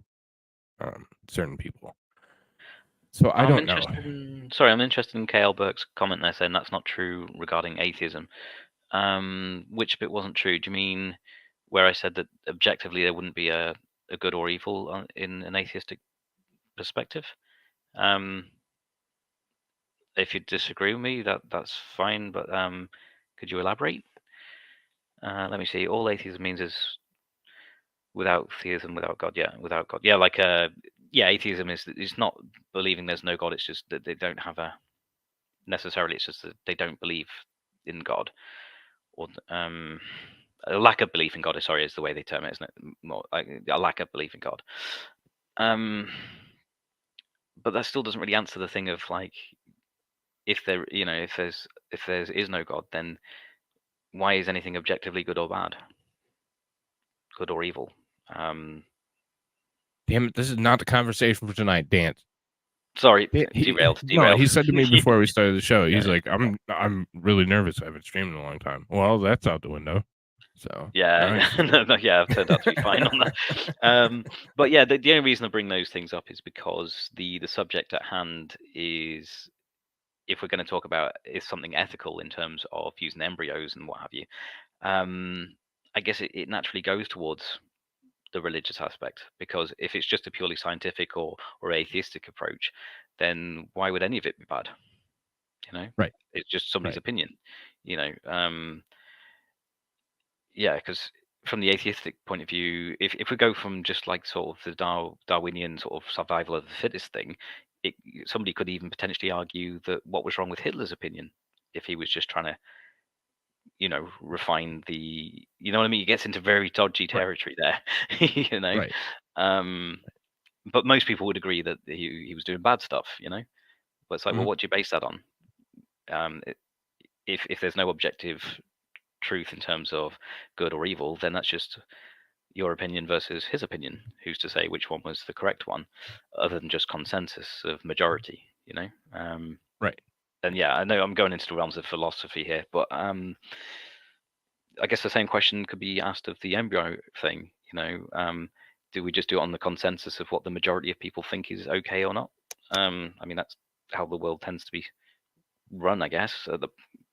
But it doesn't necessarily make something right just because the majority of people agree on something. Doesn't necessarily make it true or correct. Right. Yeah.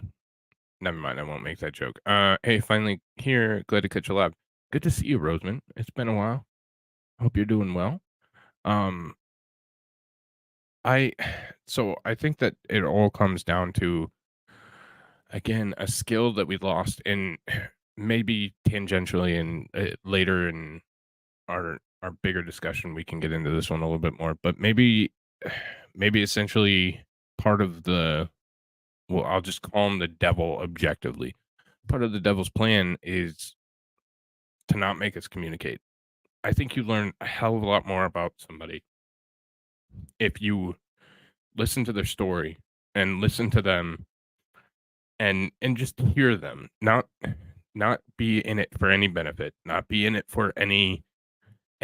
Just listen to people's story. People are interesting, and if they're telling you a story, then I think the best thing is to take time and listen to it, and you might learn something. And I think that's some things that people are afraid of is, hell, I might learn something, or my belief might change, and I'm not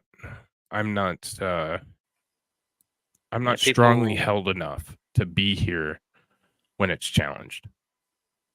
Yeah, people don't like change in general, so anything that challenges a person's belief is going to be scary to them.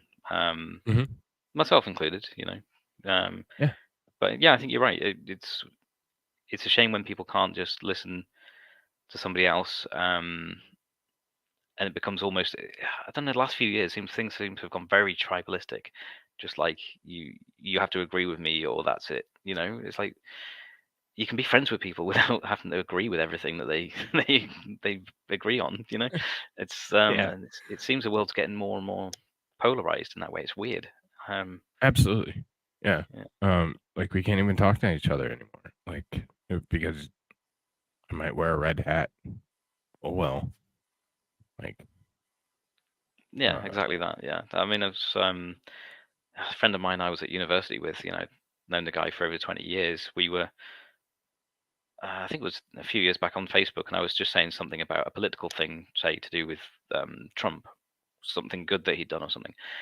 And this guy started going like on a proper lefty kind of rant at me, and I was like, "Whoa, what are you doing?" And then so I was countering with just factual stuff, and he just turned it into. Then he started to getting personal and like attacking me yeah. personally and calling me xenophobic and stuff. I'm like, well, what are you talking about? I was Right. thinking, well, yeah, it was weird. I don't know where that comes from. It's like Right. it's Right. like I haven't done any personal attacks on you. You're my friend. We're just having a discussion, and all of a sudden you go, well, it's because I think sometimes when people start to can't counter something with a rational comeback, they sort of tend to go to a personal attack. I think it usually shows that they're losing an argument. um, Right. yeah, it's very. But I I.e. think there's. women. I'm saying nothing. um, but yeah, there does seem to be an increase in the last few years of this kind of more intolerance towards each other, which is a shame, I think. Yeah. Yeah. And past intolerance, there's hate. There's hate towards each other. And that's what's the scary part. I'm gonna take us back on topic, Dance. Yeah, good call. Good call. Slightly. So this is something that I've always wanted to look more into. I'm gonna steal Professor Dave's video because he's usually pretty fair with copyright, as long as we stop and comment. But there'll be plenty of that. So, do you know anything about CRISPR-Cas9? The only thing I know about CRISPR is this is the bit where you can insert bits of DNA into, like you can kind of split and add in your own bit of sequence. Is that correct? Yes. So Splice stuff in, basically. Yeah. Yeah. right, a specific, efficient, and versatile gene editing technology we can harness to modify, delete, or correct precise regions of our DNA. It uses Cas9 enzymes and guide RNA, and I think it is just. I don't know. Like I think it's neat, but at the same time, I think it's on that same making babies without eggs or sperm. So Yeah, I think it comes down to that whole thing again of like could be used for good or evil. So right. if somebody wants to use this to phase out and get rid of all gingers, I'm not cool with that. I mean, let's not be too hasty. But we're gonna steal Professor Dave's show. So Professor Dave explains. We've examined flat a earthers. handful of biotechnology concepts in previous tutorials, but now it's time to introduce what is undoubtedly the most promising technique in biotechnology of the past decade. The CRISPR-Cas9 system represents genome editing technology that has revolutionized molecular biology due to its precise and site-specific gene editing capabilities, which essentially allow for an unprecedented level of control in manipulating the genetic information of a living organism. Okay, so just based on that, nothing else. I'm putting you on the spot here. Yay, nay on Cas9. So like replacing part of the DNA. For me, Correct. because of my beliefs, it would be a nay. That is messing with the DNA I've been given. That would be a nay. Okay. I know there's going to be people, yeah, if they say this would cure their disease, they would like, why would you disagree? But for me, I wouldn't want to mess with my own DNA. I don't know that I'd want to. Yeah, either. And I think that I come at it from a different direction.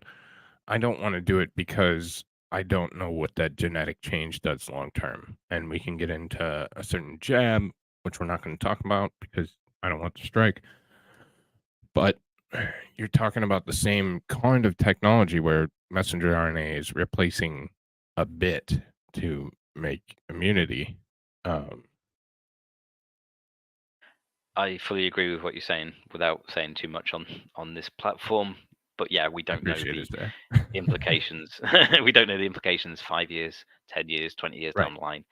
Yeah, with lots of Right. technologies, there was sounded good at the time. They ended up bad, like putting lead in petrol and all this kind of stuff. CFCs. Right. That was actually the same guy invented both.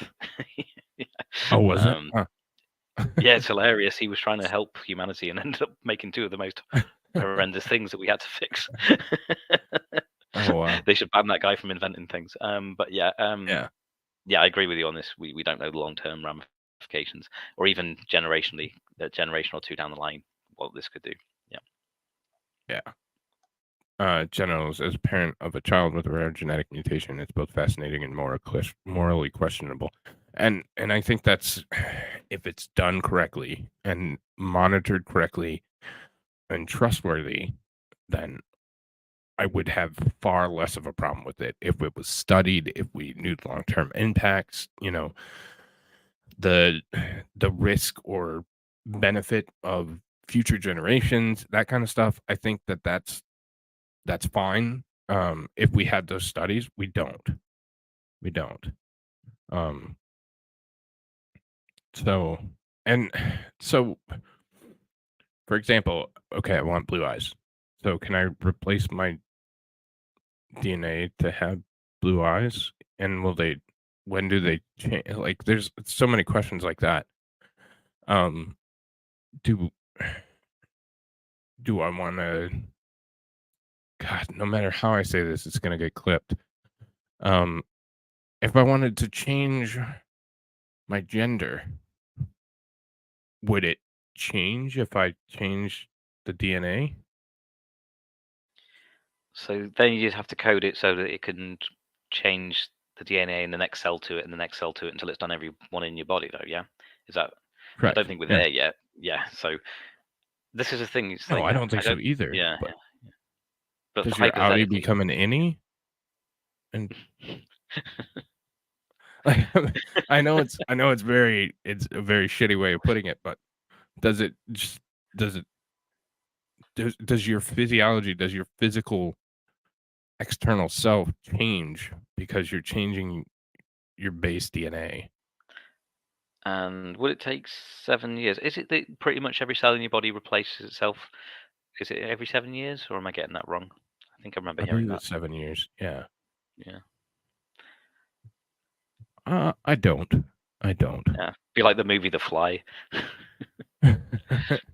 I've unfortunately, people have sent me pictures of the way we currently do it, and I'm terrified.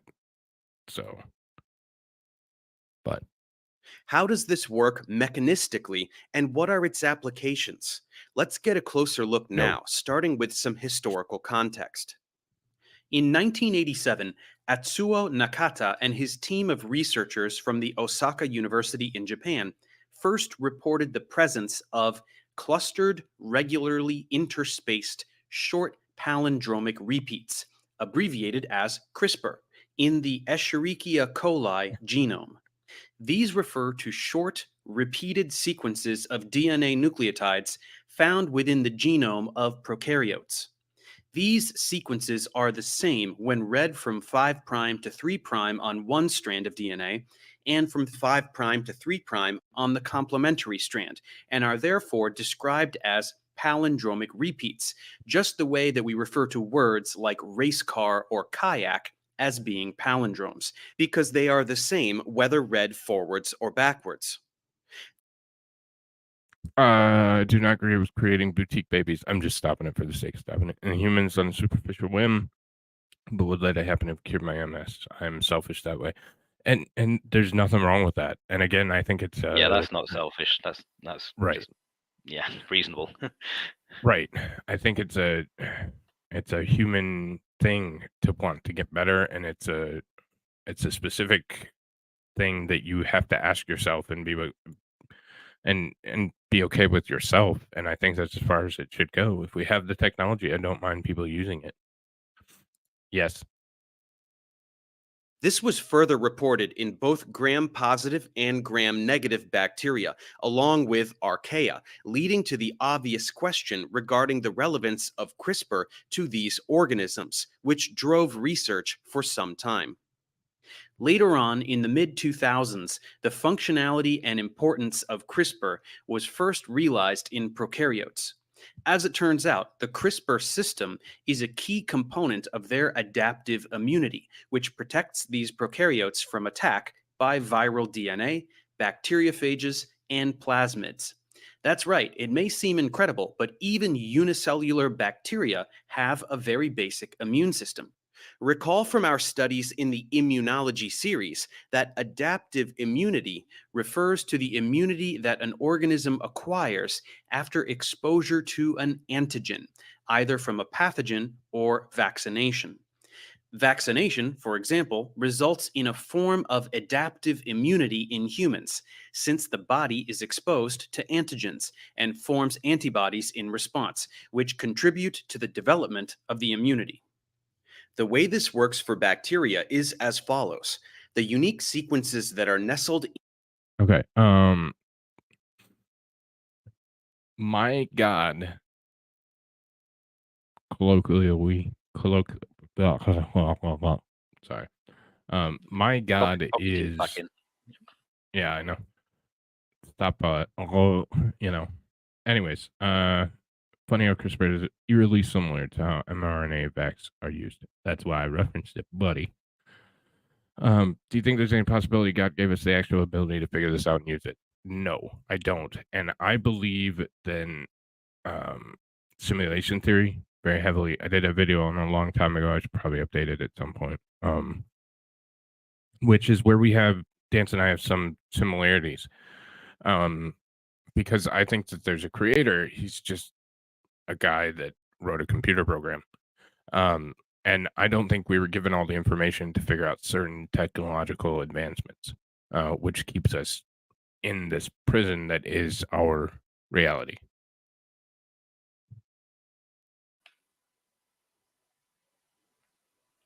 Yep.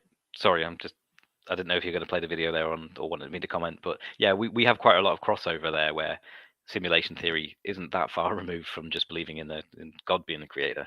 They're very similar. Right. Some differences, Yeah. but yeah. Other than that, there's Yeah. quite a lot of crossover.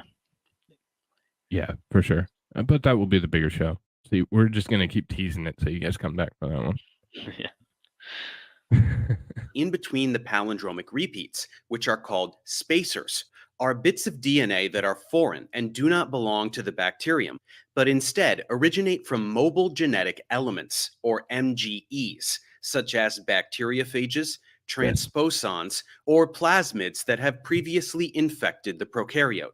This was revealed by sequencing the spacers found in the CRISPR system, which led to the hypothesis that this could be a defense mechanism employed by bacteria to recognize foreign DNA elements. During a viral infection, bacteria acquire a small piece of the foreign viral DNA and integrate it into the CRISPR locus to generate CRISPR arrays.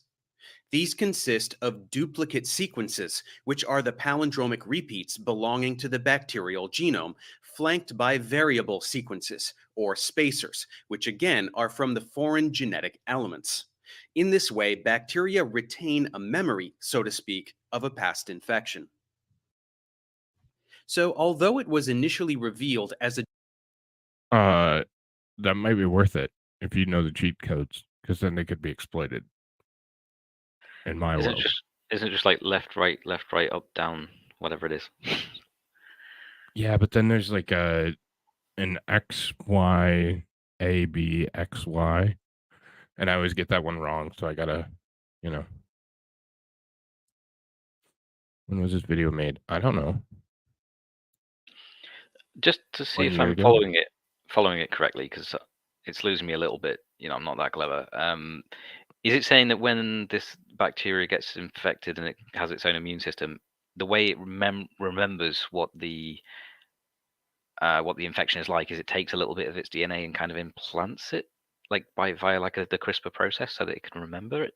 Or did I just completely get the wrong end of the stick there? So it's almost like a virus. So the virus implants in the genetics of the cell. So every time it's recreating that Oh yeah, then it DNA, recreates with itself as well. Yeah. right?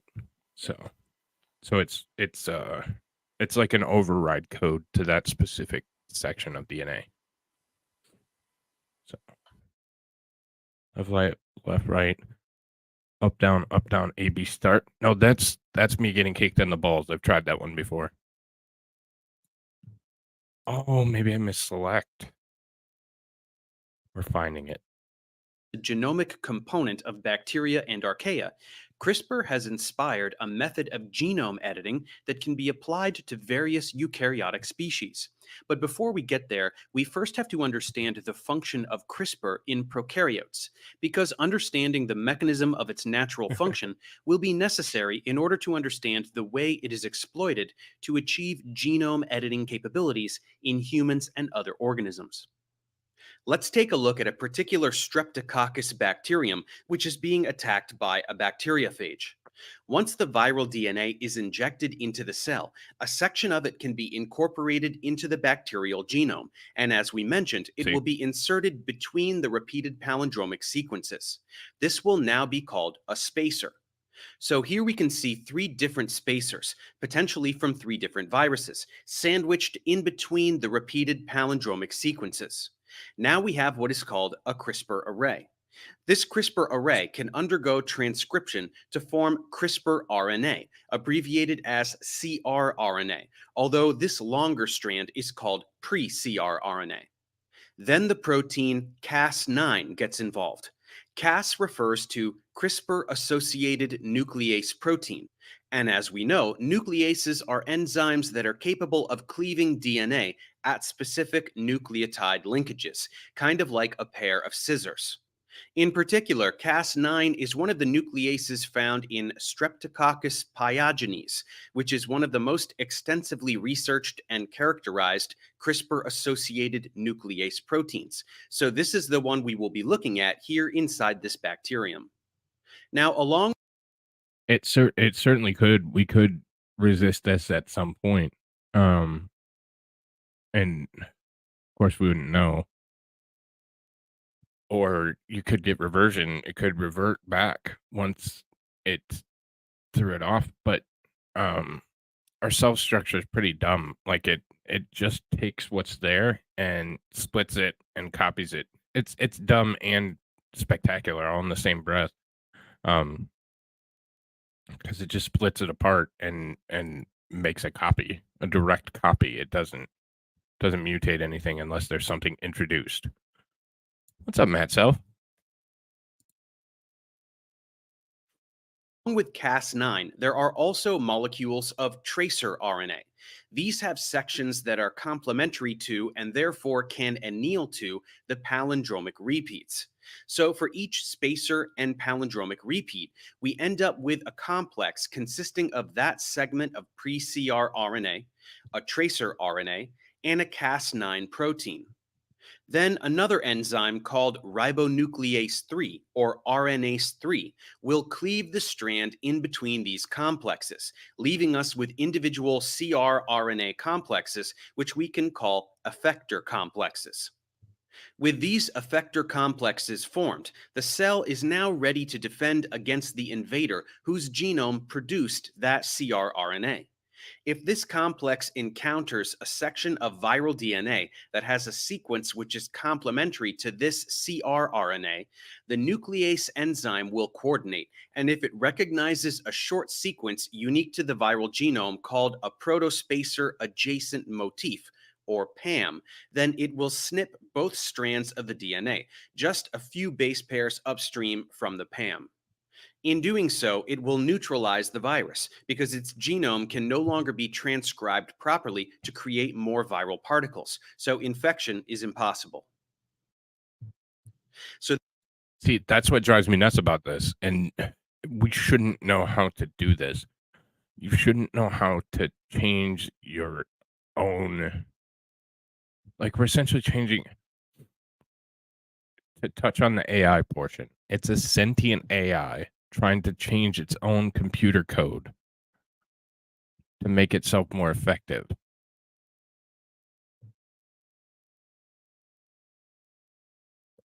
Right? I'll have to take your word on this one, mate. Damn it. It's fascinating the amount of stuff that goes on, you know, It's at just such a small incredible. level. Yeah. Right. Yeah, it's kind of mind blowing, isn't it? I The know. stuff that just the stuff that goes on this sort of such a small scale. Right. Yeah. So the thing is, obviously, there's these things that happen naturally with illnesses and what have you. But it's if we start doing it where we can't foresee the long term implications, you know. This is where I think it gets a bit dodgy.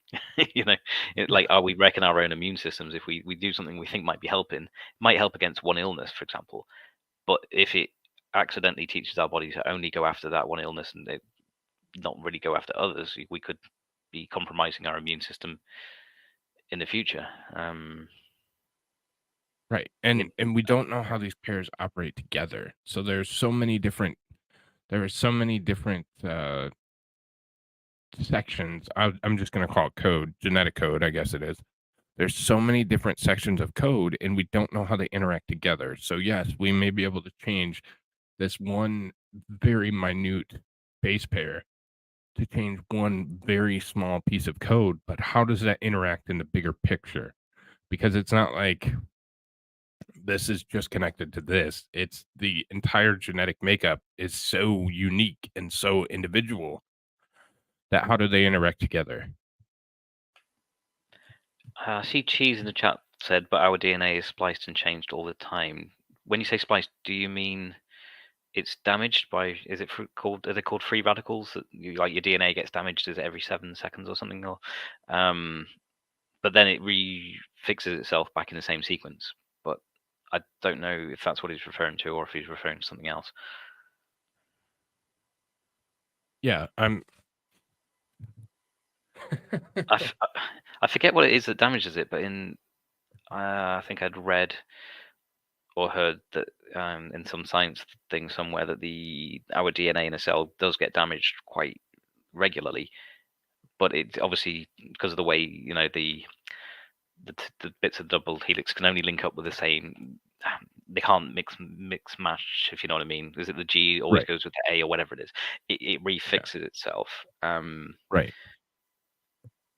Yeah, unless A- I'm remembering wrong. I think this is. And those re-edits are going to be where it's an issue because what we don't have a verification process. We think, but there's not a direct verification. So you put these viruses in, they inject, and then you're sitting there just hoping you did it right. Yeah, there's no off switch. It's an on switch with no off switch. Right. Yeah. So That was one of my issues with the certain thing that we won't discuss on this platform. yeah. Right. That gives us a Keep reasonable going. understanding of how CRISPR is employed by prokaryotic organisms as a natural defense.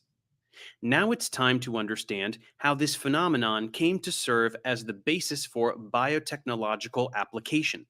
This begins in 2012 when Jennifer Doudna, a molecular biologist from the University of California, Berkeley, along with French microbiologist Emmanuel Charpentier, were the first to propose that the bacterial CRISPR-Cas9 system could be used as a programmable toolkit for genome editing in humans and other animal species. And they eventually received the Nobel Prize in Chemistry for their work in 2020. So, how can genome editing be achieved using this method? The first thing we need to understand is that in bacteria, the CR RNA and tracer RNA are separate molecular entities. The first major breakthrough arrived when it was realized that the roles of these molecules could be combined into a single molecule by fusing them together with a linker to generate something called single guide RNA, or sgRNA, which can be synthesized in the lab. If the sgRNA complexes with a Cas9 protein, this two-component system will be able to cleave DNA just as the three-component system does in bacteria. What this means was that it was then possible to determine any sequence of about 20 base pairs as a target for editing, and all that has to be done is to synthesize the appropriate sgRNA with the complementary sequence and insert that into a cell along with the Cas9 protein, which has been sourced from Streptococcus pyogenes. The complex will form, read the DNA until it finds the appropriate sequence along with a PAM sequence, binding will occur, and DNA will be cleaved at precisely the desired location. Cas9 has two domains, and each one will snip one of the DNA strands. After the incision is made, the natural DNA repair mechanism is enacted for the target DNA. The cleaved Speaking of pipes in the ground, dsDNA Matt, can undergo I saw your repair via bowling two dance routes, video. either by homology-directed repair, abbreviated as HDR, or by non-homologous end joining, abbreviated as NHEJ. The NHEJ pathway repairs double-strand breaks in DNA by directly ligating without the need for a homologous template, which means a DNA strand with similar sequence that can act as a template. The NHEJ mechanism can also introduce insertion or deletion of specific sequences at the joining ends, thus creating what are referred to as indels. Indels are DNA strands with either an insertion or deletion of nucleotide sequences. Thus, NHEJ produces DNA strands with non-uniformity in size. The other route of repair, the HDR pathway, is commonly found in bacterial and archaeal cells, while the NHEJ pathway we just discussed is more common in a eukaryotic domain. The HDR process, although more complex than NHEJ, uses a homologous DNA template. The homologous DNA template has homology to the adjacent sequences surrounding the site of cleavage to incorporate new DNA fragments. The template guides He the just said repair cleavage process and nude. and lowers the possibility of errors. Since there is no insertion or Comparing deletion of nucleotide cleavage sequences, sites? the Are we talking HDR about the? pathway maintains we're not. uniformity in the We're not. size of the resulting dsDNA, unlike NHEJ. We're not talking about So that covers the mechanism of CRISPR genome editing technology. Now we move on to the potential applications, which have only expanded ever since Doudna and Charpentier suggested the possibility of using CRISPR for genome editing in humans and other animals. The potential scope of application of CRISPR is vast and includes its use as a genetic screen to identify genes in different cells. One of the most prominent applications is in cancer immunotherapy. In this practice, immune T cells, which are a type of white blood cell that fights against a disease, are genetically modified using CRISPR technology. Specifically, these T cells are extracted from the patient's body and modified to make them more specialized in recognizing cancer cells and killing them once they are reintroduced into the patient's body. Similarly, that seems so different, or that seems so dangerous. We're gonna reintroduce something into your body that came from your body that kills things that are in your body and hope it all goes well.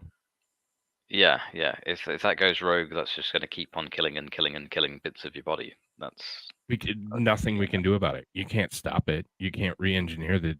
I mean, I assume you could re-engineer the DNA, but how the hell are we going to figure out that? So, yeah. I mean, I guess from the point of view of if somebody who's literally dying of cancer, I guess they could be like, well, what have I got to lose? Give it a try on me, you know? Right. I guess that's the kind of way we'll find out if any of this will work correctly. Yeah, we're only 2 hours in, Pesky. Record time tonight. The CRISPR has also found its application in therapeutic management of acquired immunodeficiency syndrome, or AIDS, which is caused by human immunodeficiency virus, also known as HIV, as we covered in the microbiology series. Conventional antiretroviral therapies are capable of suppressing viral replication, but once the virus gets converted to its proviral form, conventional therapies are ineffective in targeting the virus.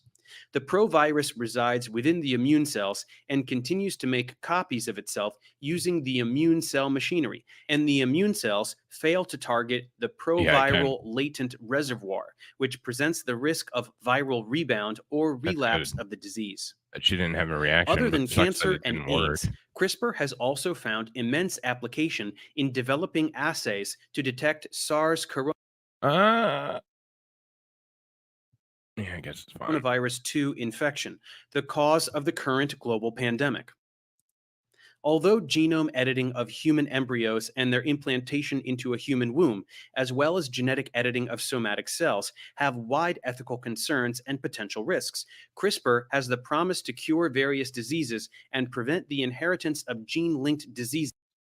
Okay, so this is kind of the key, and this is, well, shit. You know what? I'm gonna let it run, and then we'll talk about this. Just pay attention to this part. Additionally, genome editing in plants using CRISPR technology introduces the possibility of making plants resistant to certain diseases, improving their phenotype or observable characteristics, incorporating certain specific traits, improving crop yield, and so forth. With so many invigorating possibilities for this exciting new technology, it will be fascinating to see which of these major diseases or issues will be solved first, signaling the dawn of a new era in molecular biology. So that is the video. Thank you for that, Professor Dave. So one of the things was as we were talking about, so you increase your effectiveness with the genome editing on a human embryo. You can change different things. This is where we get the designer babies. And we don't know what all those changes lead to. And there's so much of the DNA sequence that's not cataloged yet that, again, maybe we aren't supposed to know. But how does that affect down the chain? You know?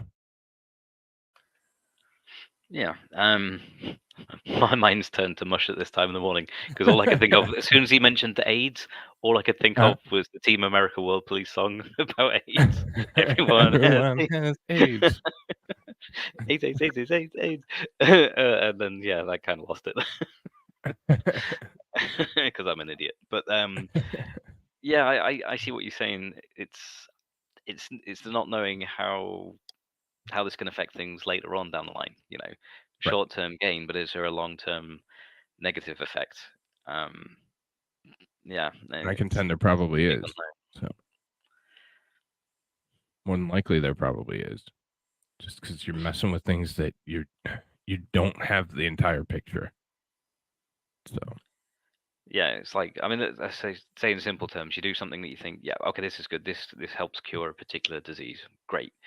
But like later down the line, does that end up rendering everyone that along that gene sequence or like infertile at some point? Right. You know what I mean? Right.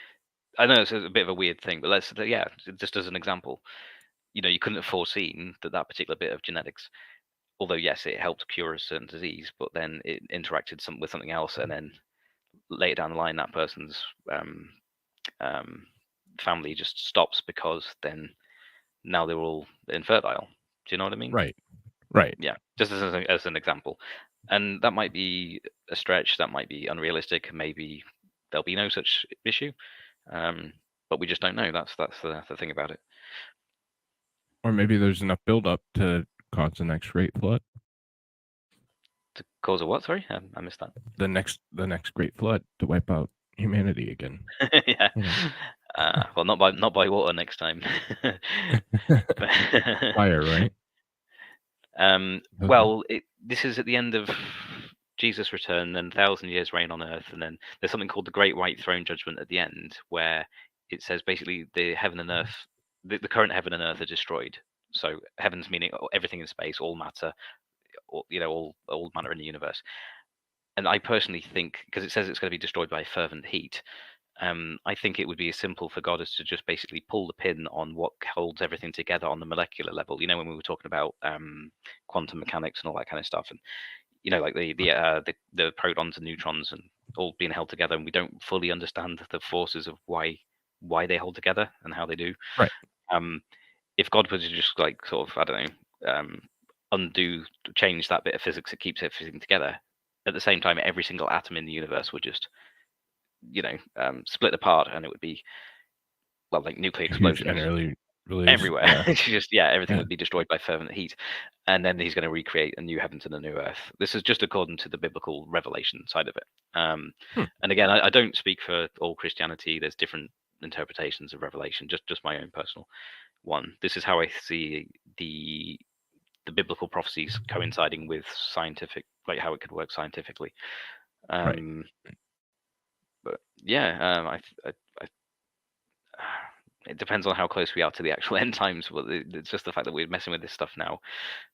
Does seem to be a bit more like the days of Noah, if I'm correct in what was going on back then. The corruption of the genetics of humanity. I think that's what was the fallen angels and Nephilim were trying to do, and are we kind of doing it ourselves, maybe with good intentions, but there's a lot of bad things happen that was from good intentions. Right. And maybe I'm being too paranoid. Maybe it's all going to be fine. I just don't know. Right. It's just an interesting topic to talk about. No, it is. And well, before the rapture, are you gonna have time to do the show? What's that? Before the rapture? It depends. It's debated a lot amongst Christians whether there even is a rapture. I think potentially there's up to 3 actually. But See, being non-committal people on the show, the Yeah, 6-month-old show idea. yeah. Well, I need to get off my backside and get all the links from that list of subjects. So let's say if we go with, say, polystrate fossils, for example. I think I've got the link for that one for some source material. But yeah, I need to do that for the whole list before I'm prepared to go into subjects. Otherwise, I'll just be ill prepared. Because I know that you're going to obviously give me pushback on my opinions on things, and quite rightly so. I've got so yeah, I think it'll be an interesting one for sure. It would, yeah. So we're working on that behind the scenes. We just we have to get together, time zones, life, other things. So yeah, have like an actual job to pay bills and 2 kids and all that kind of stuff. Yep. Yeah. So, are you doing any streaming right now, or? Me? I saw you on the other day. Yeah. Not really. I think it's been a few weeks since I did anything on my actual channel. I sometimes make the occasional short video. The last time I streamed a few days ago, it was on a different channel, like a Christian channel I have, where I just talk about prophecies or end times or something. But that doesn't really have many followers on it. But yeah, I thought if I was doing lots of streams, you'd tell me off because you'd be like, "Well, why aren't you working on ours?" But you know me, I don't. I just do YouTube just for a laugh, just for just for hobby. fun. So yeah, so it's just as and when. I don't, like whereas you are creating regular content and stuff. I don't sort of do that. So I'll just do a video whenever I've got something I feel like is worthy of making a video on, and when I get the time. Yeah, so I haven't really been doing much. Yeah. And if nothing else, you can go laugh at him because he dances and bike leathers, and he's pretty entertaining. Yeah, all the old videos. Yeah, a bunch of other content up, or older content up. So go give him a follow. He's a good guy. Thanks. Yeah. I'm not really a good guy. Yeah, he is. So yeah, no, I thought that was interesting. I thought it was good to go into it and kind of get the. What's his OnlyFans says cheese? Sorry. He's got it all on YouTube. You don't even have to subscribe to an OnlyFans. I know. That's why I subscribed the first time. So, but so you can go watch him dance over there. It's fun. Yeah. The wrecking ball video where I was swinging around on a wrecking ball naked, apart from helmet, gloves, and boots, I did have to make that one private because my teenage daughter text messaged me from school one day saying, "People are finding it. Make it private. Make it private now." But you can still find it on Rumble. Oh, I okay. think, because not many people know about that. Yeah, I think it's on there somewhere. Yeah. So, but yeah, that's gonna be it for me. Thank you, buddy, for coming on with me. I appreciate it. I learned a lot. I didn't know that we were messing with genetics before, and that could have been the reason for the flood. But Yeah, that well, makes again, sense. that's my theory. I mean, some people are going to disagree on that and say that I'm talking nonsense, but when you look at Genesis 6, and I think there's some other bits as well about the corruption of all flesh, I think that's what it was talking about. I think there was a lot more going on there than just people were sinful, because people have always been sinful. Right. Yeah. And again, if it's just sinful, we probably shouldn't be here right now. Yeah, we should get the umbrellas out. Right. Because Um, we're going the wrong way with things quickly. So, but yeah, that's gonna be it for us tonight, ladies and gentlemen. I say I'm not streaming tomorrow. I probably will. I'm gonna wait to announce if I'm streaming tomorrow till tomorrow. Also, there is a poll up for the next Murder Mondays case that we do. I should figure out who I put up. Of I think course, you I put a didn't do it. poll, didn't you? You made a poll or something, didn't you? Yep. And the community tab on YouTube, there is, so that's the next Murder Mondays.